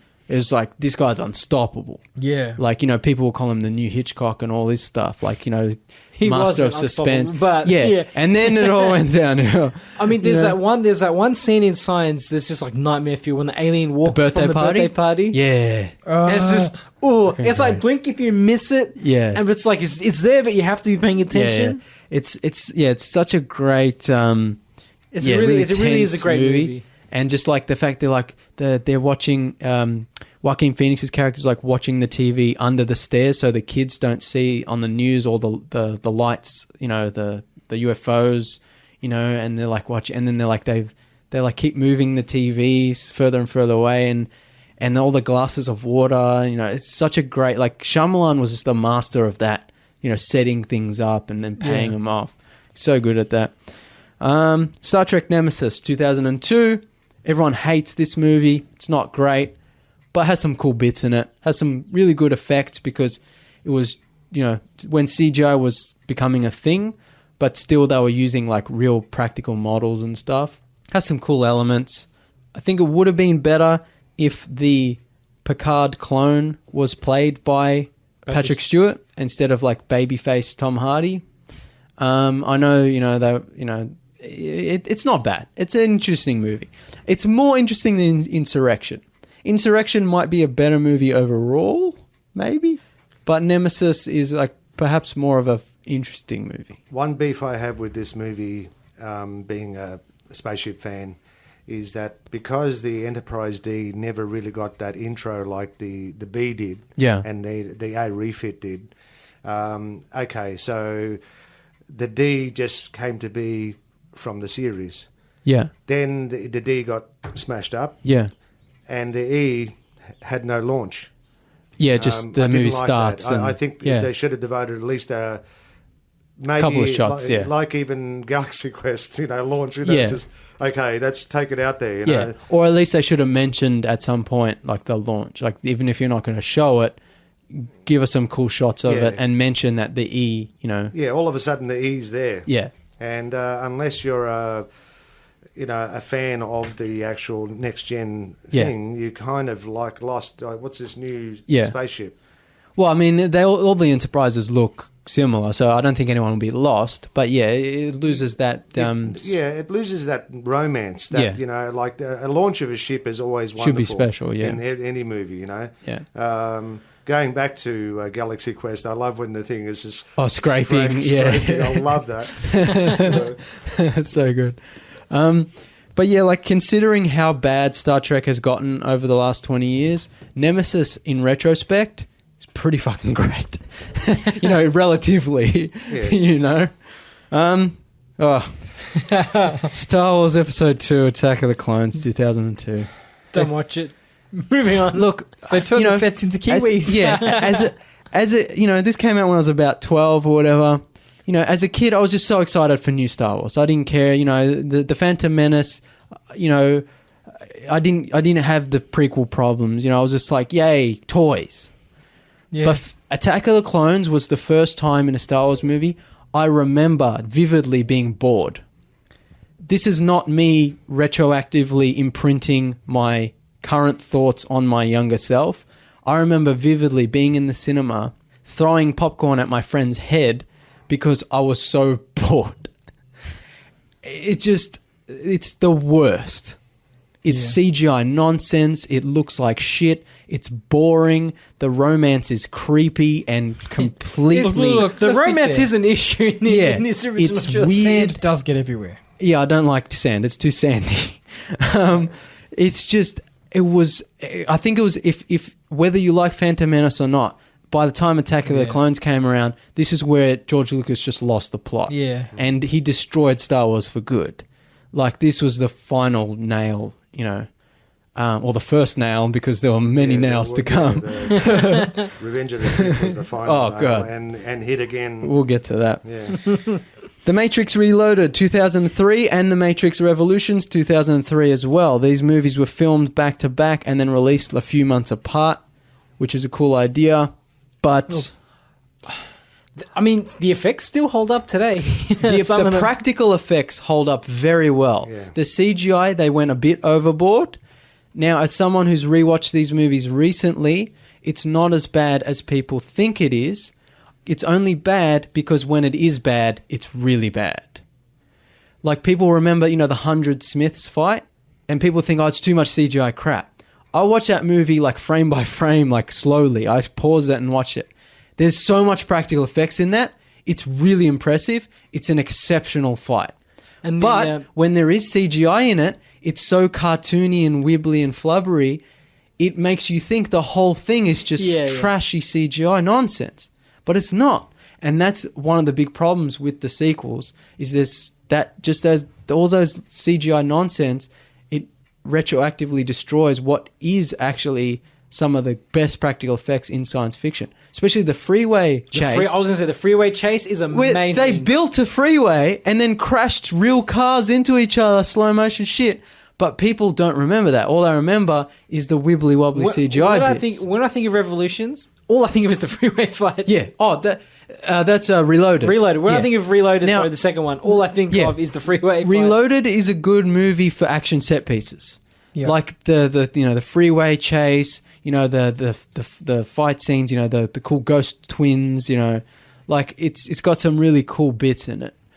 But as a movie, they went a bit too far up their own arse with the whole philosophical questions. The discussions from the first movie go so far in the second and third movie. Like, it just comes kind of silly. Yeah, the story has its issues, but the Reloaded has some just really cool action in it. And Revolutions, not again, not that bad, not as bad as everyone thinks, but I just wish they were more like the first. Yeah, I think after the first movie, people had so many ideas about where it could go, and the Wachowskis unfortunately picked kind of the worst option. Yeah, I read I can't remember when, but there was on Reddit, someone was talking about like the timeline or whatever, and some guy after The Matrix 1 wrote this really amazing kind of concept. Yeah, and apparently, like, the Wachowskis would look at these things and they were like, they would see these really good ideas which made sense, and they'd be like, yeah, but we can't do something like that, so we'll have to make our own thing which no one's thought of. And that's the worst way to tell a story. We talked about this when Game of Thrones finished, and George R. R. Martin himself said, like, if you're writing a story, I think he might have used the example of like a murder mystery, and someone guesses the end, someone guesses the killer. Yeah. You don't halfway through your story change who the killer is, because you don't, you want to surprise people, and you don't want to have people have guess, because then that ruins your entire story. All the things you've set up, all your intentions, out the window. I think they went too grandiose. They went too weird. Yeah, they needed it to be more grounded. Yeah, because the ending of the first movie where Neo flies, and it's like, that was like, he's going to show people the Matrix is not real, and he's going to stick it to the robots. And then the second movie, he's like, yeah, he can fly now. He's like Superman, but he still has to be in the Matrix, and the robots still, and the agents are upgraded so they can fight him now. And it's like, well, he's not the one that we saw at the end of the first movie, because he's just a strong guy. And there's even the fight with Morpheus, and he fights the agent. I'm like, I was told in the first movie that no man has ever gone up against an agent until Neo did. Yeah, that's it. So, but now the upgraded agents which can fight Neo, normal people can fight them. Yeah. And people were like, oh, but that's because Neo gave everyone hope, and then they could become stronger. I'm like, no, it's all kind of silly. And especially, in at the end of Reloaded, when they go back to the real world and Neo uses his powers in the real world, and it blew everyone's mind. Everyone was like, there's a second layer of... Yeah, and that just pissed me off. Yeah, there's a second layer of simulation, and people are like, all these theories. Then Revolutions come out, and it's like, no, he just had Wi-Fi. Yeah, it's and so everyone dumb. was like, what? Like, they thought they were being intelligent, but really, all they did was poorly implement an idea. Yeah. And it was just poorly implemented. The idea of like Neo not being the only one, and that there were several ones, and that this is a cycle that continues, that's really interesting, and that's something I hope they play with in the new movie. But the way they executed it was kind of boring, where he gets to the architect, or Colonel Sanders. What I hated, it was he sees in Matrix code or whatever. Yeah, I'm like, yeah. nah. I think that's one of my biggest faults with this series is they should have left the Matrix in the Matrix and have him just be a man outside of the Matrix. Yeah. I guess it's kind of like a Terminator thing where it's like the whole fun of Terminator is you've got the future scenes and then the robot comes back to present day. The more you do in the future, the less interesting it becomes. It just becomes a normal sci-fi. Because like the idea of the one is that it's like manipulating the Matrix is like a skill, yeah. Yeah. Some people can jump higher than others when they're Matrix. Yeah. Some can do other stuff, but it's like Neo's just really good at it. Yeah. I like that idea. Yeah, And then the fact that he can use those powers outside of the Matrix just really kills it. yeah. This is only my personal opinion, but I would now only watch 1 and 3. What? No, that doesn't make any sense. You watch 1 and Because 2. the middle for me now, the Reloaded is too wishy-washy. Reloaded and Revolutions have to be watched together. They're one movie. They were filmed back to back. It's one continuous story. I have watched them all, but if you go 1 to 3, that makes zero sense. If you only watch 1, that makes sense. Yeah.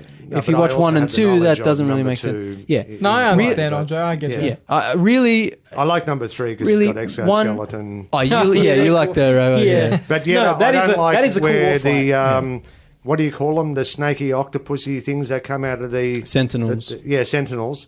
There's too many of them. Yeah. It's too many to look at. It's like the Zion fight's cool, but it's like, how much of the real world do we want to see? And it just kind of gets too far up its own arse. And then Morpheus is in a love triangle. And I do like the Nairobi flying sequence though. What's the character's name? Niobe? What does she do? She's she's like the best pilot in like yeah. Zion. And they're like, you can't fit, and then she's like, she does it. It's Then that's cool. Yeah, the sequels aren't bad. Like I watched them. It's not like other sequels where I refuse to acknowledge their existence. But if I feel like watching The Matrix, I watch the first one. That's it. Yeah, I will rewatch all of them before the new one comes out. Oh, definitely. But generally, I only really watch the first. Watch 1 and Animatrix. Animatrix is incredible. Yeah, that's really good. But fingers crossed for the new one. But I'm not holding my breath. No. Yeah, especially now with the CGI. I think they're going to go a bit too far. If the sequels went too far. Did you see the production picture? I saw the one on the bike and then the one you sent me with the wire work on the building. Yeah. Which that's hope. If they can, if they stick to those practical stunts that made the first movie so good.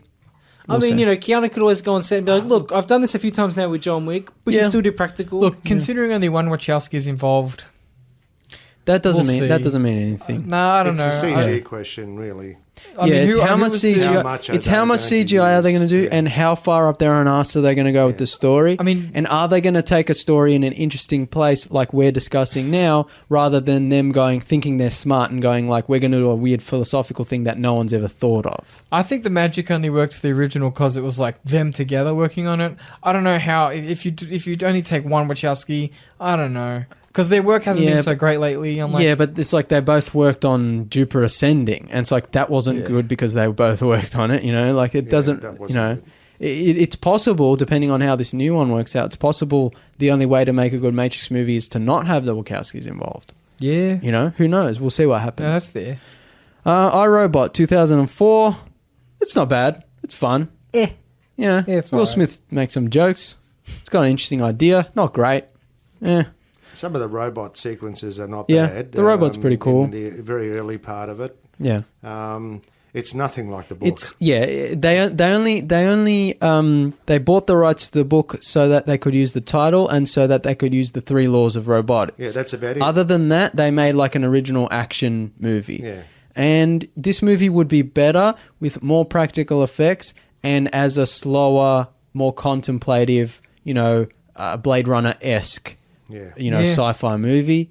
But as it stands, it's a fun movie. And especially how bad a lot of movies are today, it's kind of fun to watch. Yeah. It's not as bad, it's not as insulting as some of the ones I just cut straight out of the list because I was like, not even talking about that shit. Sky Captain and the World of Tomorrow, 2004. I wasn't even going to put this on the list. The only reason I put this on the list is because this is one of the first movies, along with the Star Wars prequels, where they were like, what if we do full CGI sets? So what if we have the actors walking around, but everything they interact with, everything is all CGI?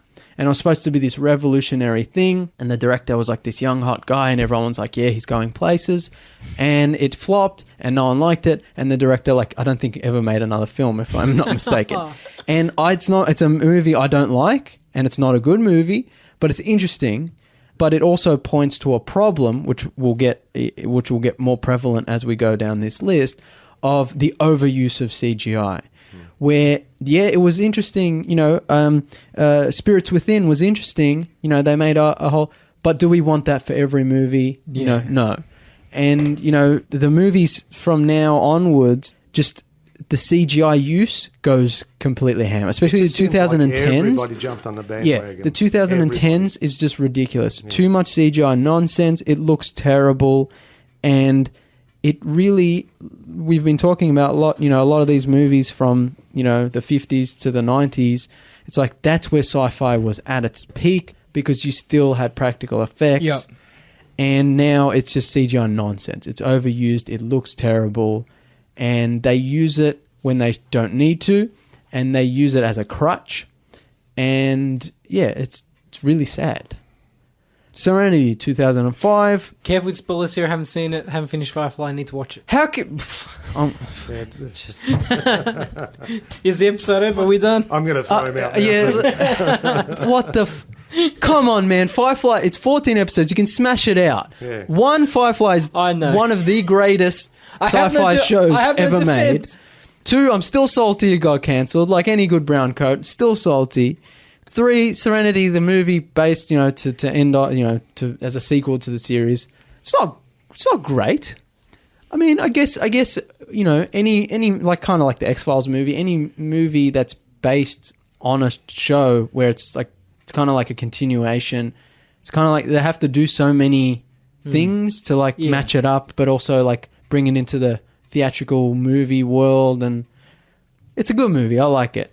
But considering the show is just so good. But if I can add, in this case, I actually watched the movie before I watched the series, and then I discovered the series Firefly, and I go, I'll watch that. It didn't spoil the thing for me at all. No.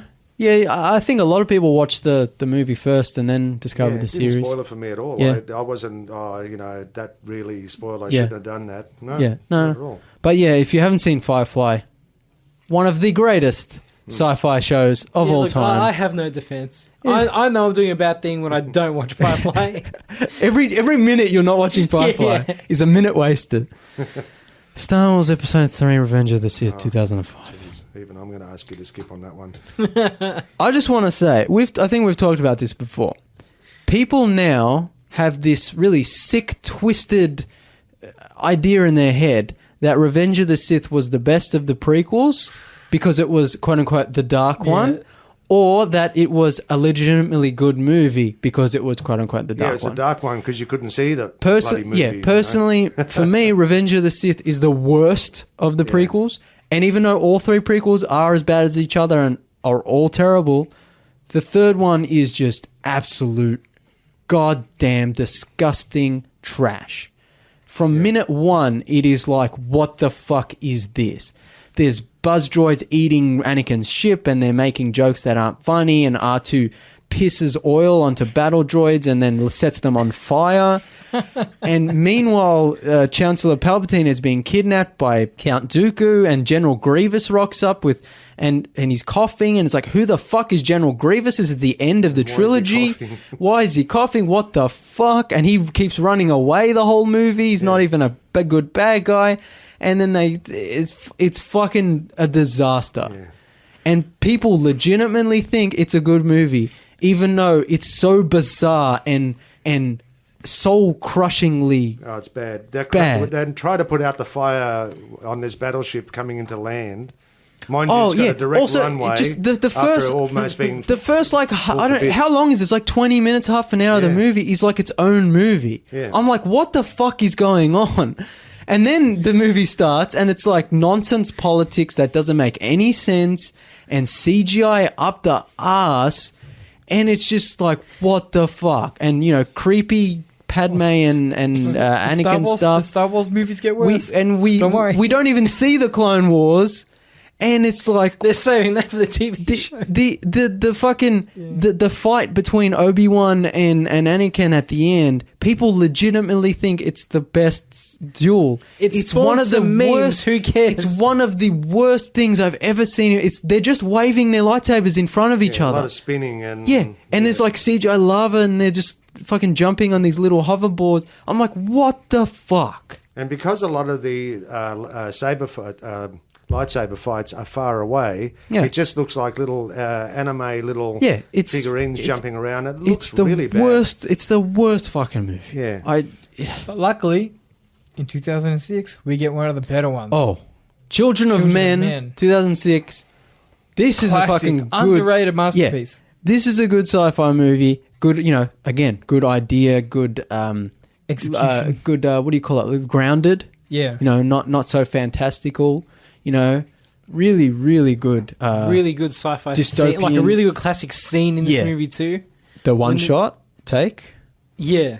Can you remind me about this? Because I can't remember. It's the one set in the near future London where all people in the world have gone infertile.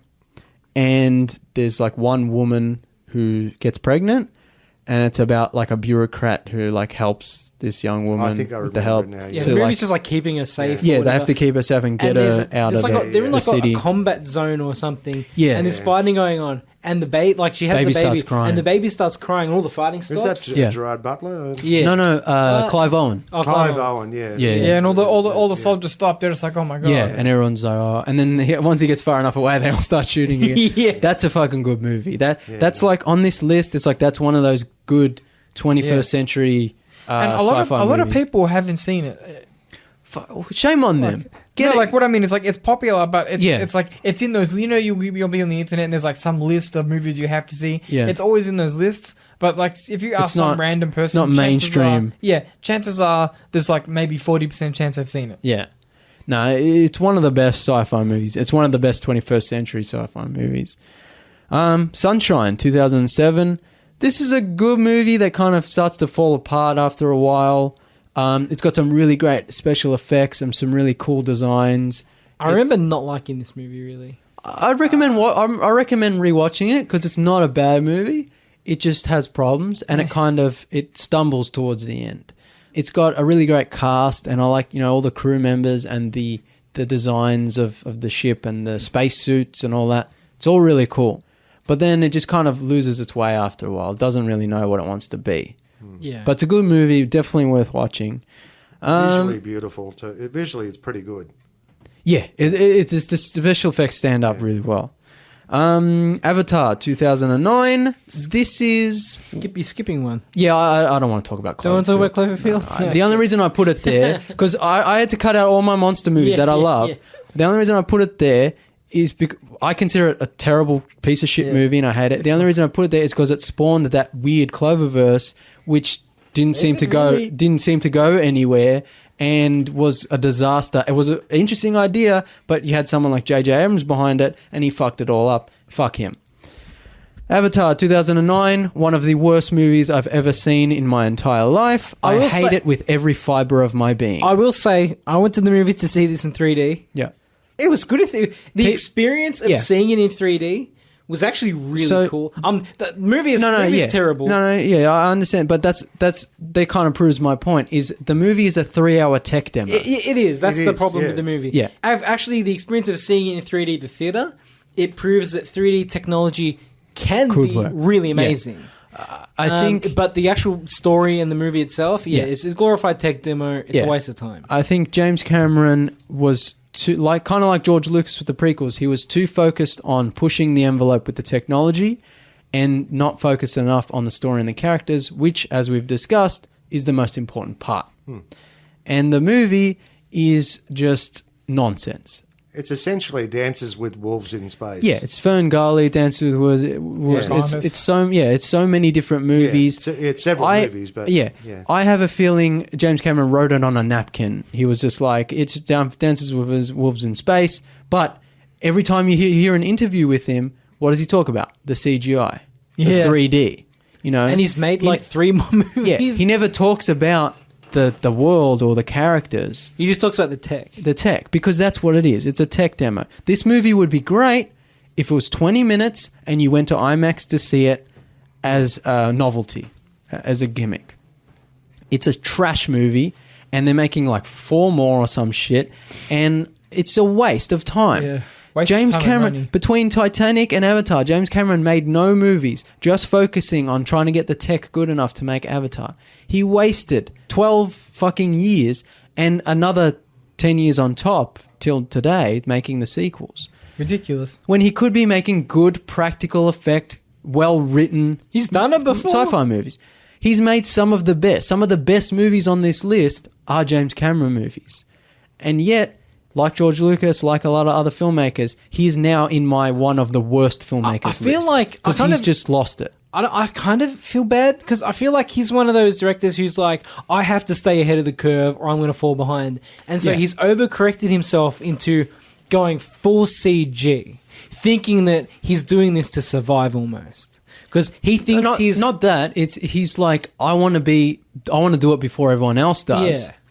But in the process, he's kind of forgetting what made movies like Aliens or Terminator good was the characters, the story, the ideas, and the practical effects, and the action and the stunts, you know? Yeah. Avatar is trash, and unfortunately, it points to, as I just discussed not long ago, it points to, from this point till today, the overuse of CGI, because this movie was like full CGI. It's called a live action movie because it has some actors in it. But it's an animated movie. Yeah, and we should consider it an animated movie. Not that there's anything wrong with animated movies. Some of my favorite movies are animated. Animated movies are legitimate storytelling films. I should be taken as seriously as the greatest of live action films. But Avatar is not a live action film, and we should stop treating it like it's this great, sci-fi live action film. It's trash, and after it came out, every movie after this had to be converted to 3D. Every movie had to be fully CGI nonsense. Luckily the 3D phase is over. Luckily that, but the CGI stuff never stopped. Yeah. And to me, Avatar was like the downfall of sci-fi cinema. It's just like, well, everyone's written off making good movies anymore because they can just make an animated movie and pretend it's live action and make nonsense with CGI flibby flobbies going all around. Fuck you, James Cameron.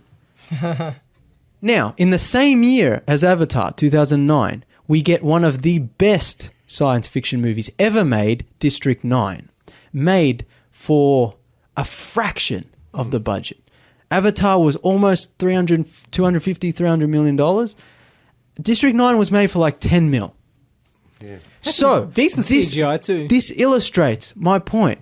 So you don't need to spend all this money in CGI crap on fucking bullshit when you can make a really focused, really great science fiction film that has amazing practical effects, but some of the best CGI in films. And good sort of philosophical classic sci-fi, like immigrant messages. Discussion, race relations, all that.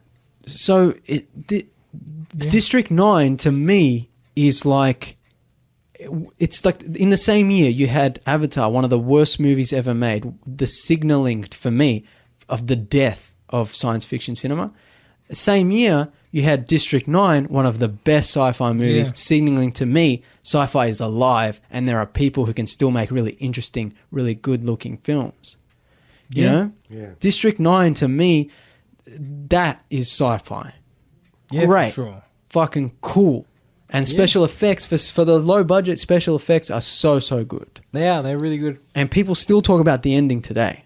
Do people talk about the story in Avatar? No. Because there's no story. There's no character. It's nonsense. I didn't include Elysium 2013 and Chappie 2015 from the same director, Neil Blomkamp, just because a lot of people don't like those movies. I really like them, but they're not as good as District 9. District 9, he kind of peaked with that. He wanted to make an alien movie, and I would have been down with that. So I really if they were reversed the other way around, yeah, the other two might have got a better reception. What do you mean? If Chappie came out first, or yeah, and then it ended with District 9. You know, I mean, I know this is a whole lot of ifs. I don't think so. But personally, I really like Elysium. I really like Chappie. They're not great. They're not as good as District 9, but they're really good original sci-fi movies with great effects, made for lower budgets than a lot of the other shit that we're seeing. And we don't get much original movies anymore. Yeah, and that's the thing is we're about to get into 2010s. From pretty much 2000 to now, but you know, especially in 2010s, it's all remakes, it's all sequels, it's all superhero movies, and I just had to cut everything out. I was like, I don't want to talk about any of this. There are some really big movies that I could have included on this list that I'm just like, these movies suck. Yeah, and it's not even worth mentioning. We're talking about sci-fi classics, not fucking trash. Yeah, we're not talking about big budget sci-fi. We're talking about the classics. Yeah. Originality has basically gone out of not just sci-fi, but most cinema now. We talk a lot about this show on other episodes that most of the original filmmaking now is on streaming services like Netflix. Yeah. All the movies that go to the theaters now are the studio's guaranteed bets. They have to be on a proven formula. They have to be either basically carbon copies of other movies. Yeah, it's all about brand recognition. Reboots make money. At the end of the day. You know, people say, it's accountancy. But see, 101, that's what it sounds like, looks like. That's the thing, is it's all based on business, the side of things. Yeah. You know, it's like we just talked about not long ago, you know, they would never make Starship Troopers today. Never. No. But those are the movies people remember. Those are the movies people love. I mean, outside of a few examples, like we'll say Nolan is our big example here in science fiction.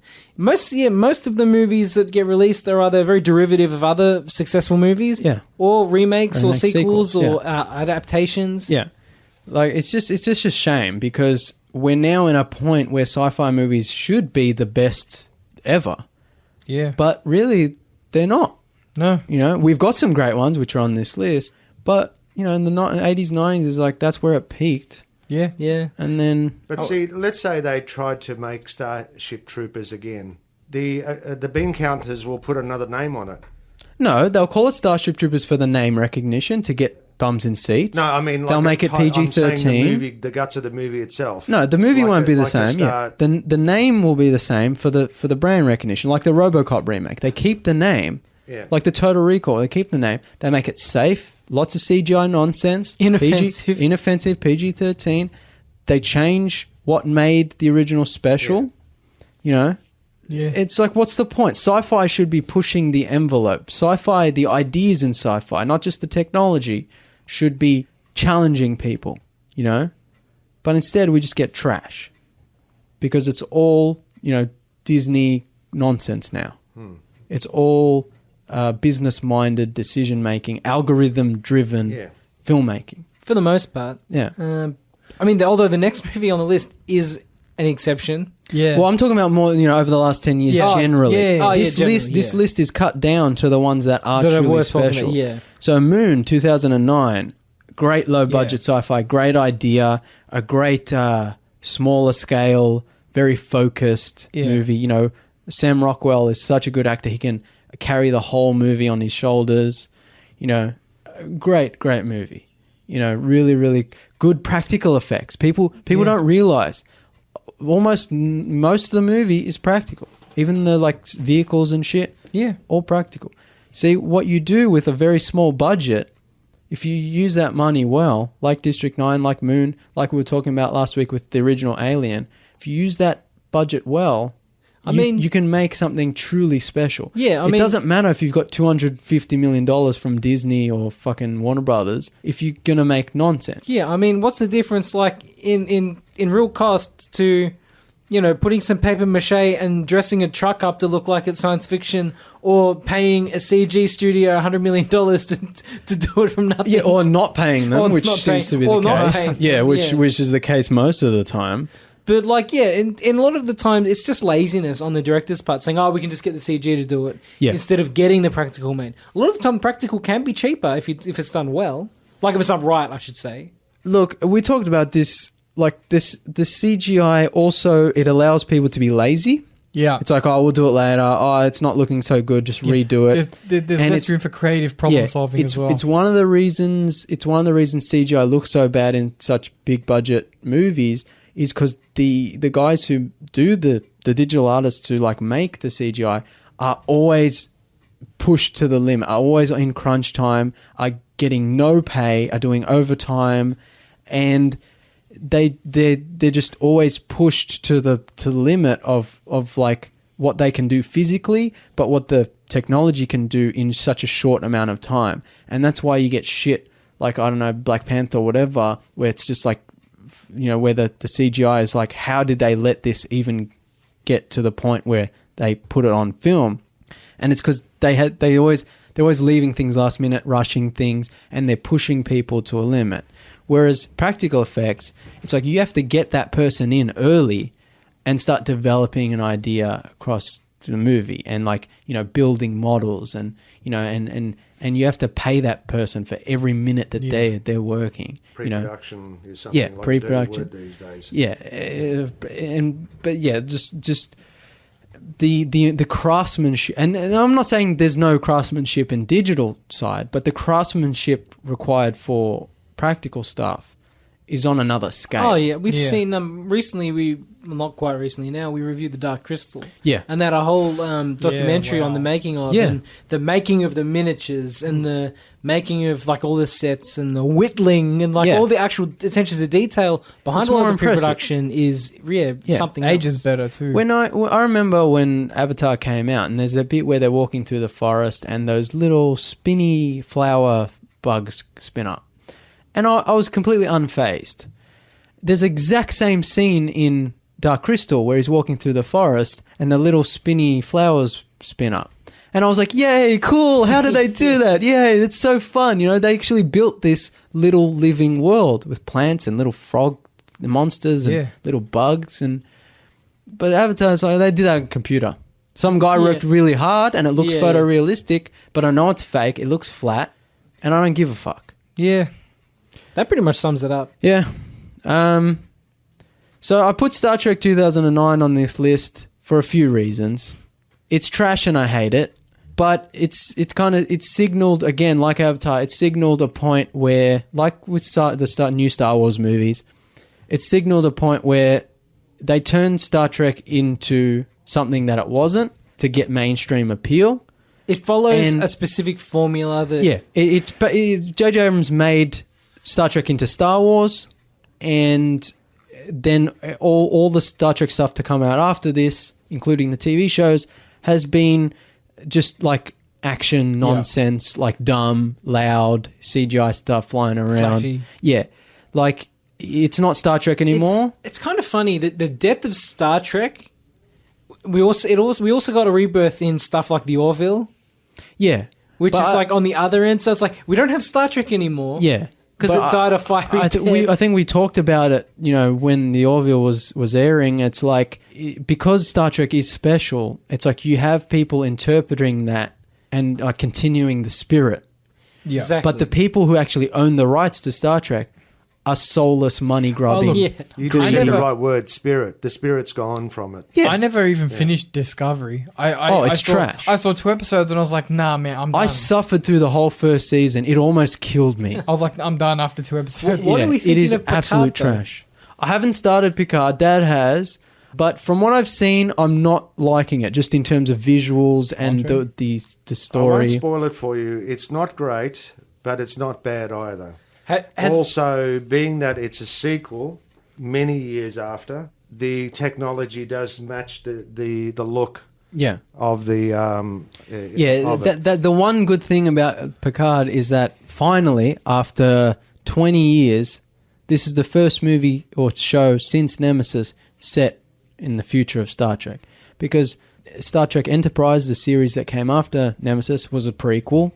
The 2009 Star Trek reboot and its sequels were technically reboot prequels set when, you know, Kirk was younger. Yeah. And Discovery was a prequel to the original series. So Picard's the first time we finally get to see the future of the Federation and the future of the... Look, it's not bad, and you're talking about a guy who struggled to go through Discovery. Really, I almost kind of like, you know, hung myself off the rafters. Then I kept it saved. Came back to it like a year later. I watched half an episode. a quarter of an episode, thinking that there might be something in there, only because a cousin of mine says, "Oh, but it gets better." But I wanted to commit suicide before it got better. I mean, but Picard is nothing like that. It is a very linear story, and you'll find that it's easy to swallow. And being not a prequel, it matches the technology. At least matches the thing. Yeah. And it's not over the top. The transport technology is just a touch better. Yeah. Is everyone angry all the time, like in Discovery? No. It seems a bit too edgy for me, but I'll get back to you, the listeners, when I've actually watched the. Has Andre seen the Orville? Yeah. Oh yeah. That's a much better Star Trek show. As soon as I saw it, I was like, Dad's gonna love this. All right, we've only got about 20 minutes left, but we've got all of the 2010s to get through. So I'm going to smash through them, and you guys just shout out when you have something important to say. Inception, 2010. Thumbs wow. Up. No, thumbs Nolan, up.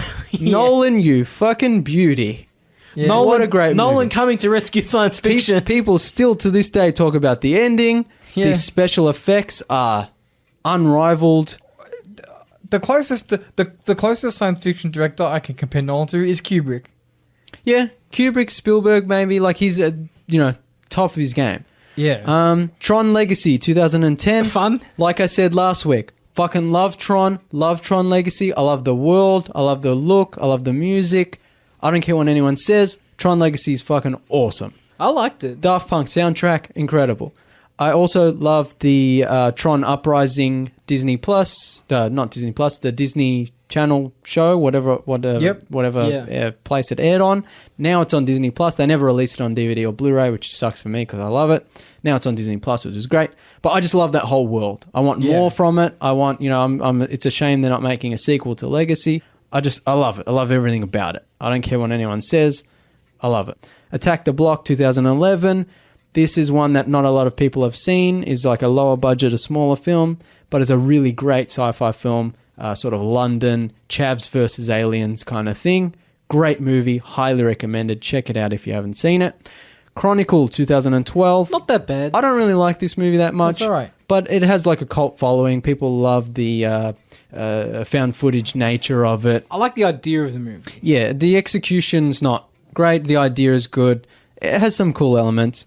Cloud Atlas, 2012. This is a movie that I put on the list because it's really weird and interesting. And the more I watch it, the more I like it. Yeah. Oh, really? I've never seen it. It's a movie I saw the trailer for and I was like, that looks weird. And the Wachowskis haven't really been doing well recently. Not really interested. Maybe, I don't know how long after, a few years later, I watched it. I'm like, that's an interesting movie. Not great. Kind of weird kind of bad weird, kind of good weird. Then I saw a fan edit where they like re-edit it in certain, to make it closer to the book. I was like, ooh, that's really interesting. Then I rewatched the original theatrical cut. I'm like, I think I like this movie. And I kept watching it. And the more I watch it, the more I like it. It's a weird movie. It's not great. It has some shit in it that I fucking hate.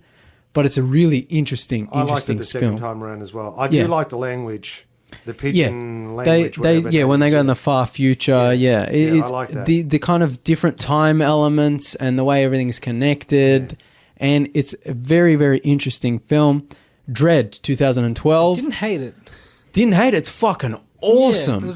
This is the best fucking. I mean, there's only 2 Dread adaptations for the movies, but it's like this is what was missing from the Stallone version. It's violence. It's like this is the great adaptation. It's like never takes his helmet off. He's fucking rigid and cold and an asshole, and all he cares about is the law. And it's super violent. But it's also a simple, low budget, smaller scale film where it's just like getting through the tower, killing the bad guys. It's like really cool, really great film. The only thing is, it's because of the budget. They can't really realize Mega City 1. So Mega City 1 just looks like a bit of a dystopian, city. Whereas Judge Dredd, the 90s Stallone one, that's Mega City 1. That looks cool, with all the Fifth Element style Mega City. I liked both of them for what they were. Yeah. As well. Dread 2012 is a fucking dope movie, and it's a shame they won't make a sequel because, that's a movie that deserves a sequel with a bit of a bigger budget, maybe increase the size of the city and bring in some of the more technology and robots from the comic books. Looper, 2012. This Ryan Johnson. fucking good movie. Banger. Thumbs up. Great time travel, great character piece, Great chin stylish. Great impressions. Yeah. Oh yeah, Joseph Gordon-Levitt plays young Bruce Willis. But he does it well. Yeah, He pulls it but off, I yeah. love the makeup. I don't care what anyone says. I love the slow nature of the film. That slow discovery. Yeah. I love the second half where it's like turns into Witness and they're just on a farm, and I was like, I fucking love this. I love the kid. I love everything about it. It's a great science fiction film. Still don't forgive you for Star Wars. No, but yeah, We'll get there. God damn it. Gravity, 2013. I never watched it. It just looked boring to me. You know what? It's okay. I put it on the list I remember because everyone people was making such a hoo-ha about it. because when it came out, people were like, "Wow, this is the best science fiction movie." Wow, I went to see it. I'm like, "Yeah, it's all right. It's okay. It's a good spectacle, kind of like they get." This is one of the movies where it's mostly CGI, but it's not bad. CGI is actually not bad. Yeah, It's for pretty good. the amount of CGI they use, it's actually not bad. It's okay. Her, 2013. Another one I haven't watched, but This- it has a good reputation. This is a good movie. This is a great movie.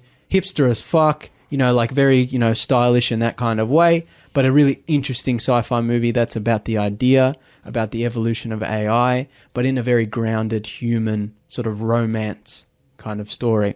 Great movie. Snowpiercer, 2013. Fantastic movie. Amazing movie. Bong Joon-ho, who just won the Oscar for Parasite. Just fucking incredible sci-fi so movie. he's the one that did. Yeah. Yeah. Oh no, very good. Yeah, right. Fantastic movie. Yeah, just great idea, great execution, weird.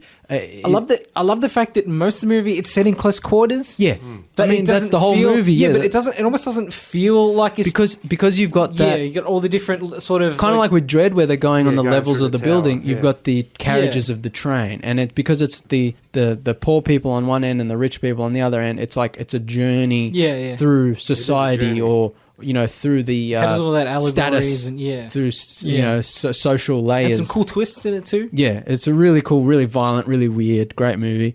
Edge of Tomorrow, 2014. It's okay. Tom I like Cruise. it. I like it a lot. You only like it because Tom Cruise is in it. I like my Tom Cruise action movies. Oh, he's got the exoskeletons yeah, and stuff. I think the exoskeletons could have been cooler. Yeah. But I know they wanted to show off Tom Cruise's face and stuff. Some of the practical effects are good. Some of the CGI is not great.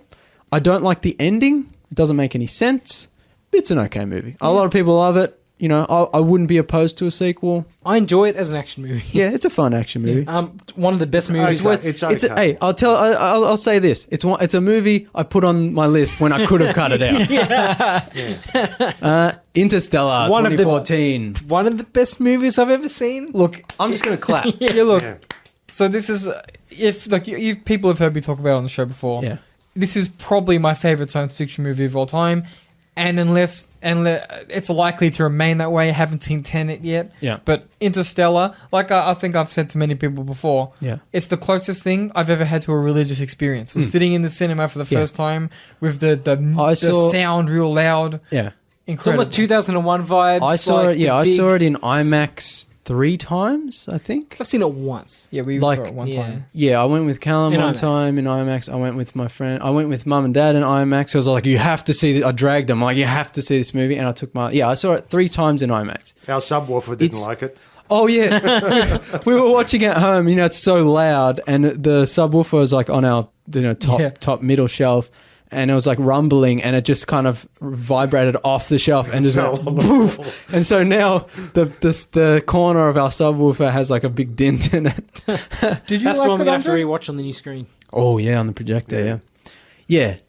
This like Interstellar is the perfect combination of like 2001, Disney's The Black Hole, which you talked about last week, Yeah. Mission to Mars, and all the other great like spacefaring adventure movies, but in a Nolan kind of modern package. Like It has that perfect good sci-fi Earth movie. stuff too. Yeah. Yeah. Like that good All the, sort of all the emotional close stuff. to post-apocalyptic Yeah. Earth stuff. Yeah. Like we're Which- running out of food, running out of Yeah. oxygen. I like- we it's talked- close, but it's not yet. We Yeah. talked about it last week, where I love that idea of like, there's like this anti-science world that is in Interstellar, we're heading that which way. is very accurate to present times.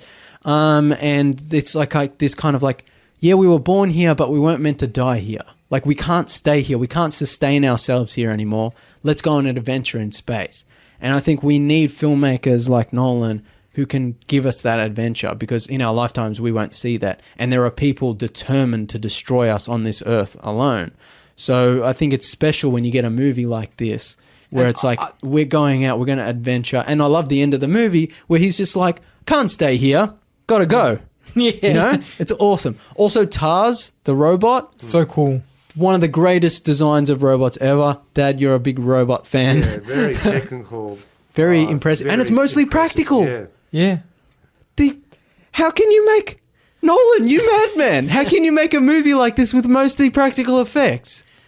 He's insane. And if anything, that should have been CGI. Look, yeah. Because of the complexity of it. It's because he's a filmmaker with a capital F. Yeah. You know what I mean? Like, you know, he doesn't do things by halves. We keep talking about how like sci-fi peaked in the 80s and 90s, and now it's all CGI nonsense. It's like, but we still got Nolan, baby. We're talking about the guy who strapped an IMAX jet to a World War II fighter pilot. An IMAX camera. An IMAX camera to a World War II fighter plane. Yeah.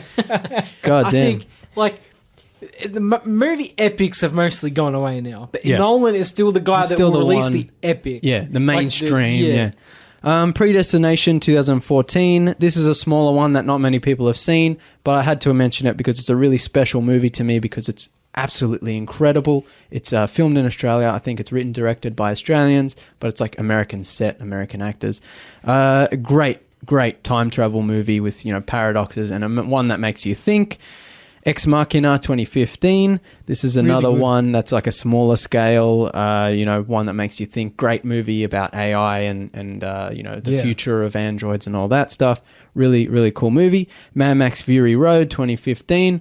As someone who loves Mad Max 2 so much, I didn't love Fury Road as much as everyone else did. Everyone said it's the greatest movie ever. It's the best Mad Max movie, the yada, yada, yada. I liked it. I appreciate it in this day and age. It's a very well-constructed movie with a lot of really great special effects, and it's really weird. And for such a mainstream movie, it takes some risks, but it does a lot of things I don't like. And for me, nothing will ever live up to Mad Max 2. The Martian, 2015. Another good practical movie. This is one of my favorite movies of the last few years. This is one of my favorite movies of 2015. A good like math-based sci-fi movie grounded in reality. Yeah, like very hard sci-fi, realistic. When Ridley Scott has a good script, god damn, can he make a good fucking movie. Yeah. Like, this is great sci-fi. Star Wars The Force Awakens 2015. Yes, we know. Fuck you, Disney. Fuck you, J.J. Abrams. You pieces of shit. That also applies to they had one chance to redeem themselves after the prequels. They had one chance to bring Star Wars back, and they fucked it up. Wasn't it nice to feel excited? Tomorrowland 2015. A lot of people hate this movie. I really like it. It's got a lot of problems. It's very flawed, but I really like it. I like that sense of adventure, that sense of, you know, discovery and invention.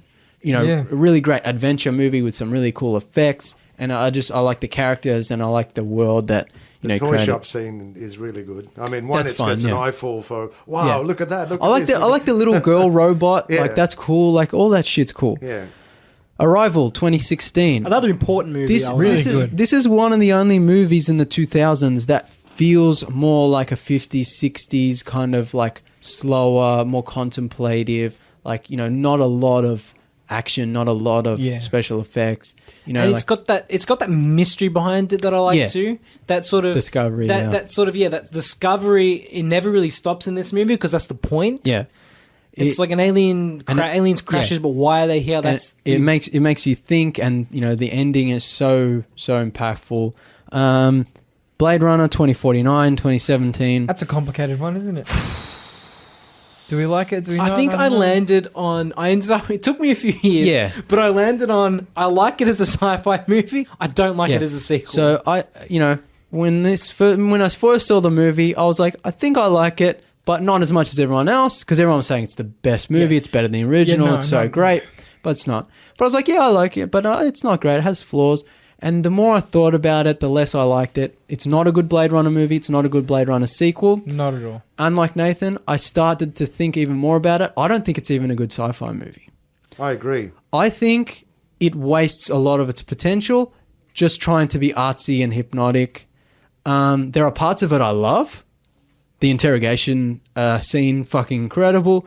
But I don't know. Well, as I was saying, it looks my nice. last visit. That's about it. If I can interject, the original, as I mentioned, got better as I viewed it over the years, as I got a bit older as well. This one, I think, if you view the new one continuously, like over the years, I think you'll just cut it to bits. You'll floor it to death. Yeah, look, most people have said, "Oh, it gets better." It's such a great movie. It's not that good. I think it's okay. It's okay. It doesn't. Yeah, it's not. I don't horrible, hate it. But No, I don't hate it. But like, It doesn't make a lot of sense when you think about it. Yeah, I watch it because it's pretty. Yeah, it looks. You know really what I mean? nice. It's nice to watch because the cinematography is stunning. Yeah, but I think it's also a case of, because we were talking about throughout this episode of cyberpunk as a genre has been like let down. There's not a lot of great cyberpunk movies, not a lot of mainstream cyberpunk movies. And Blade Runner, which kind of started the genre, for the sequel to not really be cyberpunky and to not really be noir and to not really be dystopian, kind of cool neon city. They never should have left the city. Yeah, like it kind of let itself down. Star Wars: The Last Jedi, 2017. One of the worst movies ever made. A complete kick in the chase in space. Yeah, a complete kick in the balls to anyone who not just to any Star Wars fan, but to people who like mythology and fantasy and fun. Yeah, no, just an insult. And the audience reaction was also an issue. And the fact that people liked it, but most people were probably. Also, we should note here that a lot of people who said they liked it when Rise of Skywalker came out, actually did the flip. Do you remember? Yeah. And like, actually, it wasn't that good a film. I'm like, we know. The only thing memorable about that movie is Mary Poppins in space, because that's the only thing that's burning in my head. Absolute trash. So, like, I was very emotional when Carrie Fisher passed away. Yeah. I didn't, Yeah. And I even bought a nice little figurine just to. Yeah. But I hate that movie. No, it's the worst. It's like they destroyed. Like what? Yeah, it's like we hate the prequels, we hate Force Awakens, but what Rian Johnson did to Last Jedi is it should be some sort of crime. Like it's so hateful and spiteful. Yes, he went into the movie maliciously making. Yeah, exactly. Annihilation 2018. Really interesting, weird movie. Yeah, really interesting. One of the reasons I like this film is every now and again there'll be like a movie will start production and they'll say, "Oh, it's an all-female film. We're going to try something different and have an all-female cast, whatever." This film has an all-female cast. Yeah, but they don't. It's not like the feature of the film. They just happen to all be female scientists doing their job. It's a good story, has good characters. Yeah. It's not a gimmick that we're trying to push to sell the movie. It's not like gimmicky. It's not like Bird of Prey or like that. It's not Ghostbusters. It's not Ocean's 8 or whatever. Yeah. It is what it is. It's just the film, and they happen to be females. Yeah. It's a good science fiction movie and also, the movie's amazing on top. Yeah. Like, it's actually a really great film. I love the movie, and it's one of the like best sci-fi movies of the last few years. But I have a lot of problems with it, and I think they could have pushed things a little further. It's not perfect, but there's certain sequences that make it an all-time great classic. Like the sequence towards the end at the lighthouse. That's the best part of the movie. Like, incredible. The soundtrack, incredible. But they could have just done a few things, and it would have been one of the greatest sci-fi movies. Cool. That was cool, yeah. Upgrade to 2018. This is a movie. Yeah, this is a movie. James recommends it. Yeah, this is a movie not a lot of people have seen. I probably wouldn't have even put it on this list because it's like a lower budget, shot in Australia as well, shot in Melbourne actually. But it's really interesting. Has some really cool sci-fi ideas, some kind of cyberpunk elements. Really, really cool movie, and I highly recommend it. It surprised me because I was watching it and I had no preconceived notions about it. I was just like, I heard it was good, whatever. And by the end of the movie, I was like, wow, that's one people should watch. So check out Upgrade. Star Wars: The Rise of Skywalker, 2019. What a terrible film. J.J. Abrams, you fucking idiot. You're an insane person. Stop making movies. Disney, fuck you. We didn't want to go see that movie. Ruined my life. We actually, it really did. I'll tell you guys a quick story. It was 42 degrees outside. I decided that I didn't see the movie yet. I go, okay, if anything is a good time to see this movie, 42 degrees is a good time. I went in there and I don't know, 1/3 away through the movie, I wanted to go outside and have a cigarette. And I knew it was damn hot, and I actually got up off the chair. Then I just talked myself out of it. That's ridiculous. I've just paid money, and I've never walked out of a cinema before. But I nearly did. And then from there, I lost it. It's just a bizarre movie. We saved up points the whole year because we didn't want to pay for tickets. Turns out we had to pay anyway. I felt so bad paying money to see that disaster. I didn't want to go see it. And I remember this is coming from the guy. This is coming from the guy who paid to see Last Jedi twice just to make sure. Fuck me! And Rise of Skywalker was like, never again. We had a laugh though. I know. It's a good Riff Tracks movie. But you will lose some sanity points if you watch it. Yeah. Some of the decisions they made in the script. It's bizarre. It's a bizarre movie. You can't explain it. Star Wars is dead. Fuck you, Disney. Ad Astra 2019. I didn't like it. I'm going to play devil's advocate in the corner. I actually like this film. That's why I was going to cut it out. I'm like, Callum has to defend. I haven't seen it yet, so. It's not good. A lot of people criticize Brad Pitt's performance, but he plays a very detached character, and like I feel like his performance was misunderstood. As we discussed on our review, it's like, what was the intention? And we questioned a lot. It's like, I don't know what the fuck they were going for. It does look really nice. It's a very cynical film. I understand why some people wouldn't like it, but it looks beautiful. It does look really nice, and but I think they should have played it more straight, like a Mission to Mars thing, and made it an action movie. But most of the effects were good. Some of the bad CGI. Nice. But, we just have a lot of problems with the story. So yeah, that's pretty much it. There was heaps of movies I had to cut out. Some really good ones I had to cut out. And a lot of just terrible movies that are really big and famous, but I just don't have time to talk about trash like that. But yeah, like that's most of the main ones. We've got, Tenet coming out in 2020, which will obviously be the best movie of the year. Nolan again. Well, Bill and Ted's coming out this year, so yeah, we got Bill and Ted, Face the Music, which hopefully that'll be a good movie. Dune, the new version coming out. Hopefully that'll be good. Risky. So we'll see. Yeah. Blade Runner 2049, not so good, but Dune, we'll see what he does. Yeah, Sicario. Yeah. And Ghostbusters Afterlife. Might be good. Might be okay. Also, shout out to, we didn't mention it too much, but shout out to the X-Files TV show.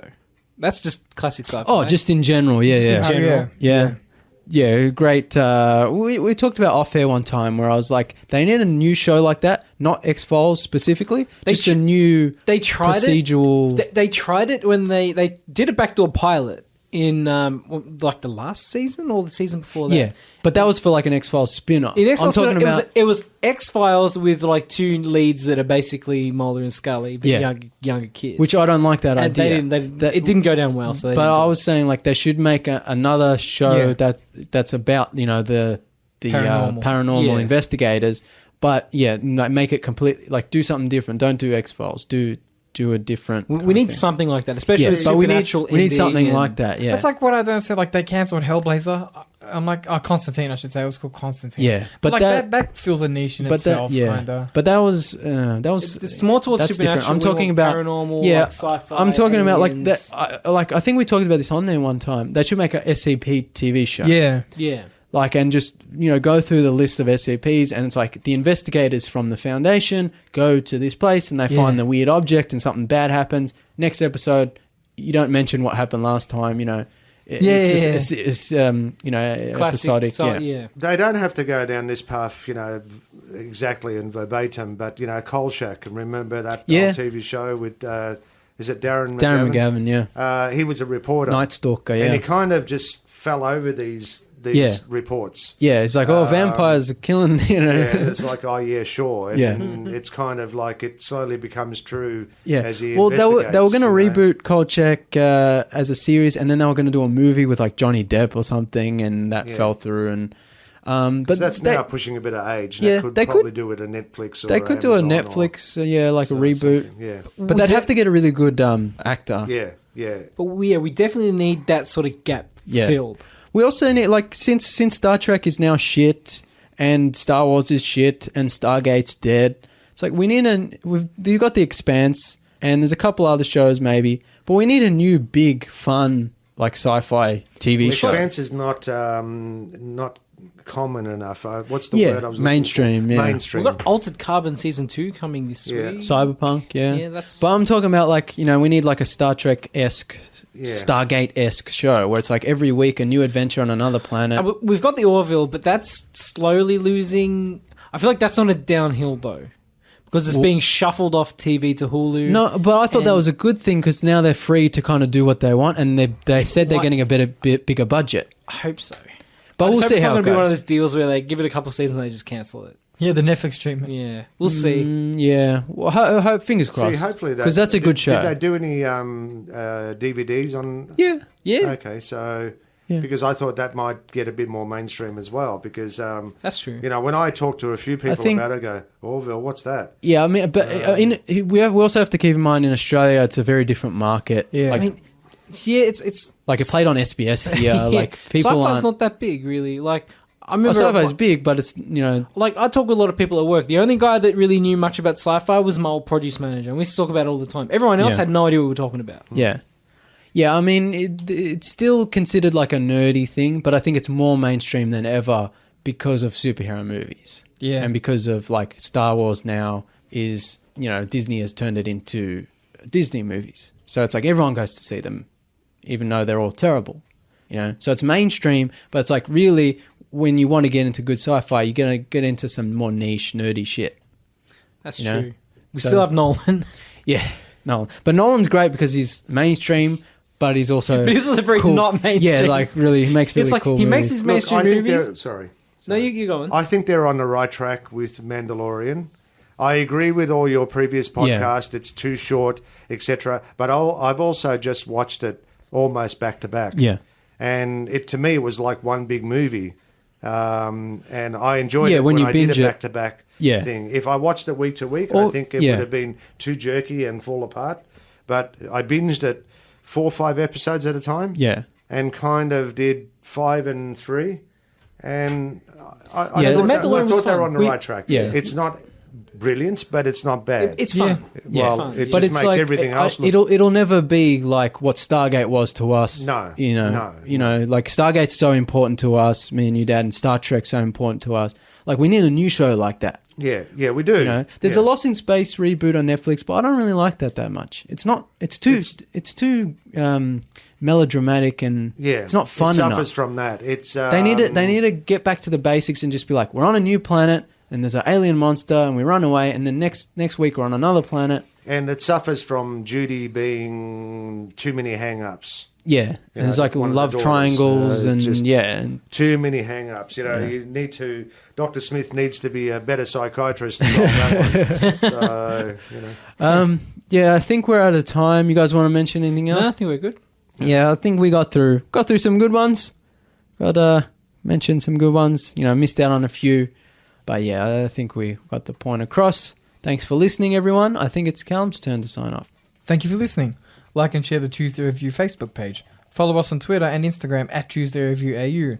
You can follow James on Instagram at Channel Drifter, where he talks about all the movies we don't get to talk about on the show. You can find our previous episodes on your favorite podcasting app. If you like video games, check out Callum, Jake and Nathan's show Sunrise Arcade. If you enjoy automotive discussion, please check out Car Talk with Maddie J. Adios, cousins.